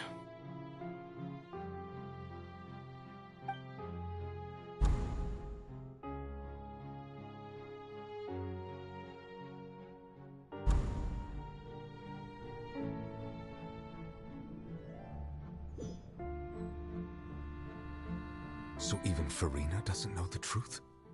You've never once let her in on the full plan? Yes, it had to be done. To deceive the heavenly principles, you must first deceive yourself. She did very well. If she had let her resolve falter even once in these 5 centuries, Fontaine would have been doomed to the most tragic fate. It seems that trusting humanity was the right decision after all. I believe that I understand how your deception works, but that is only half the truth, is it not? How would you build on this foundation to save the people of Fontaine? That is the most important thing. Ah, good. Of course, the Iudex of Fontaine has pinpointed the crux of the issue. I'm sure you've long sensed that the Oratrice is no simple machine, yes? I've always suspected that it had its own consciousness, and Lenny did mention that he heard a human voice within the core chamber. It now seems that that person was you, hidden within the machine all along. Am I right? And then I became one with the Oratrice, taking Fontaine's gnosis with me. Yes, it would seem so, wouldn't it? Alas, your understanding of this device still lacks sufficient depth. In truth, it is no enactor of justice. It is, in fact, a device created to kill the god of justice. I beg your pardon? Oh, you have it. And to be more precise, not only will the Oratrice take down the god of justice, it will also take down the divine throne upon which she has been placed. I mean, did you think I would be the sort to enjoy peaceful repose while Farina suffered? My work over these last 500 years has been to constantly accumulate indemnitium within the Oratrice. But really, some have already discovered that only a small fraction of the energy generated by the device was ever used to provide power to Fontaine. The vast majority has been, had to be, accumulated to enact this death sentence. It was all a part of your plan, then? Both the trial and the sentence? Indeed. This power, accrued over 5 centuries, could have sustained Fontainians for millennia had it only been used for that purpose. Almost all of it has now been stored within the Oratrice. But only power of this magnitude could hope to destroy the Hydro Archon's divine throne, shaking the rules established by Celestia and breaking through the institution that is the Seven. So the Oratrice's call for death was for neither Farina nor Focalors, but for the Hydro Archon. The destruction of that divine throne. If I do not misunderstand your intent, you must be... returning what's rightfully yours to you, of course. In other words, this was all done to return the authority of the Hydro Archon to the Hydro Dragon of this planet. But...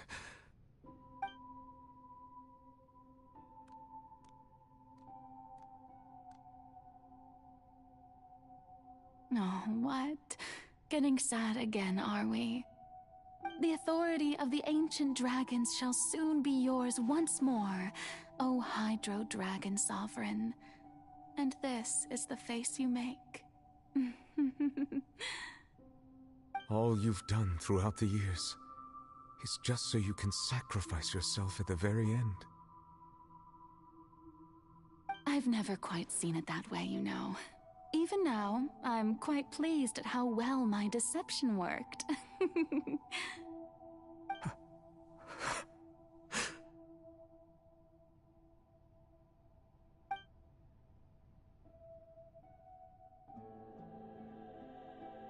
Hydro Dragon, Hydro Dragon, don't cry. I must say, had it been within my rights, I would have loved to judge the heavenly principles themselves. Were they not guilty of essentially the same crime?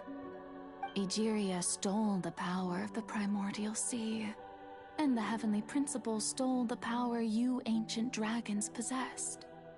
I, for my part, am the god of justice. And is it not just that your original powers should be returned to you? Speaking of justice, I have always believed that justice lies in the process of pursuing human existence itself. So, if the theft of the primordial sea's might was Fontaine's original sin, then, leaving matters of procedural right and wrong aside, the descent of the Fontainians as humans and their right to exist in this world would be Fontaine's original justice. In other words, existence was Egeria's justice, and to me, justice is the continuation of that existence. Defying the prophecy and ensuring that Fontaine's people shall live on, that should be the justice enthroned over all others. At this point, we, whether it be myself or all other Fontainians, have shouldered the burden of this sin for far too long. Iudex Neuvillette, the highest judge in our land, when you regain your full power as an elemental sovereign, what verdict shall you pass upon us? So when I was invited to the court of Fontaine to serve as Iudex, I see now that that was your idea too. At last, I now understand the true purpose behind this position. In the beginning, I was uninterested in human existence. But these 5 centuries of living alongside them have gradually brought about mutual understanding between us. And I have even attempted to feel as they feel. You are a devious one, Focalors. Things being as they are, surely you know that I could never declare them to be guilty.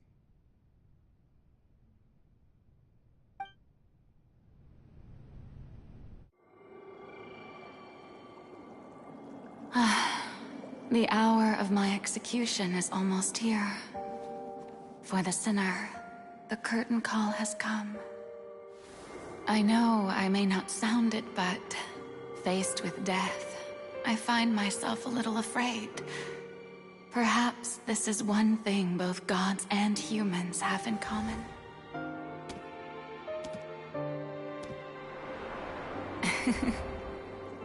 Farewell, Neuvillette. I hope you've enjoyed the part you played these 500 years.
Codex Nouvellette, hereby declare,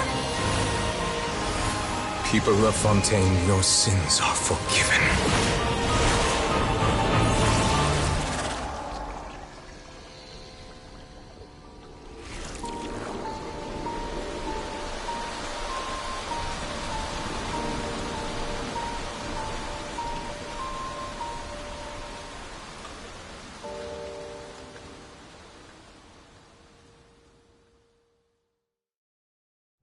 Melusines are...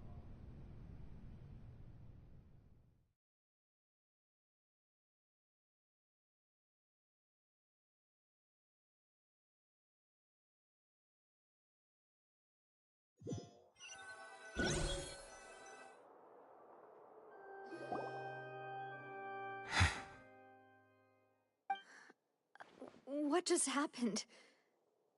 Has the death sentence been carried out?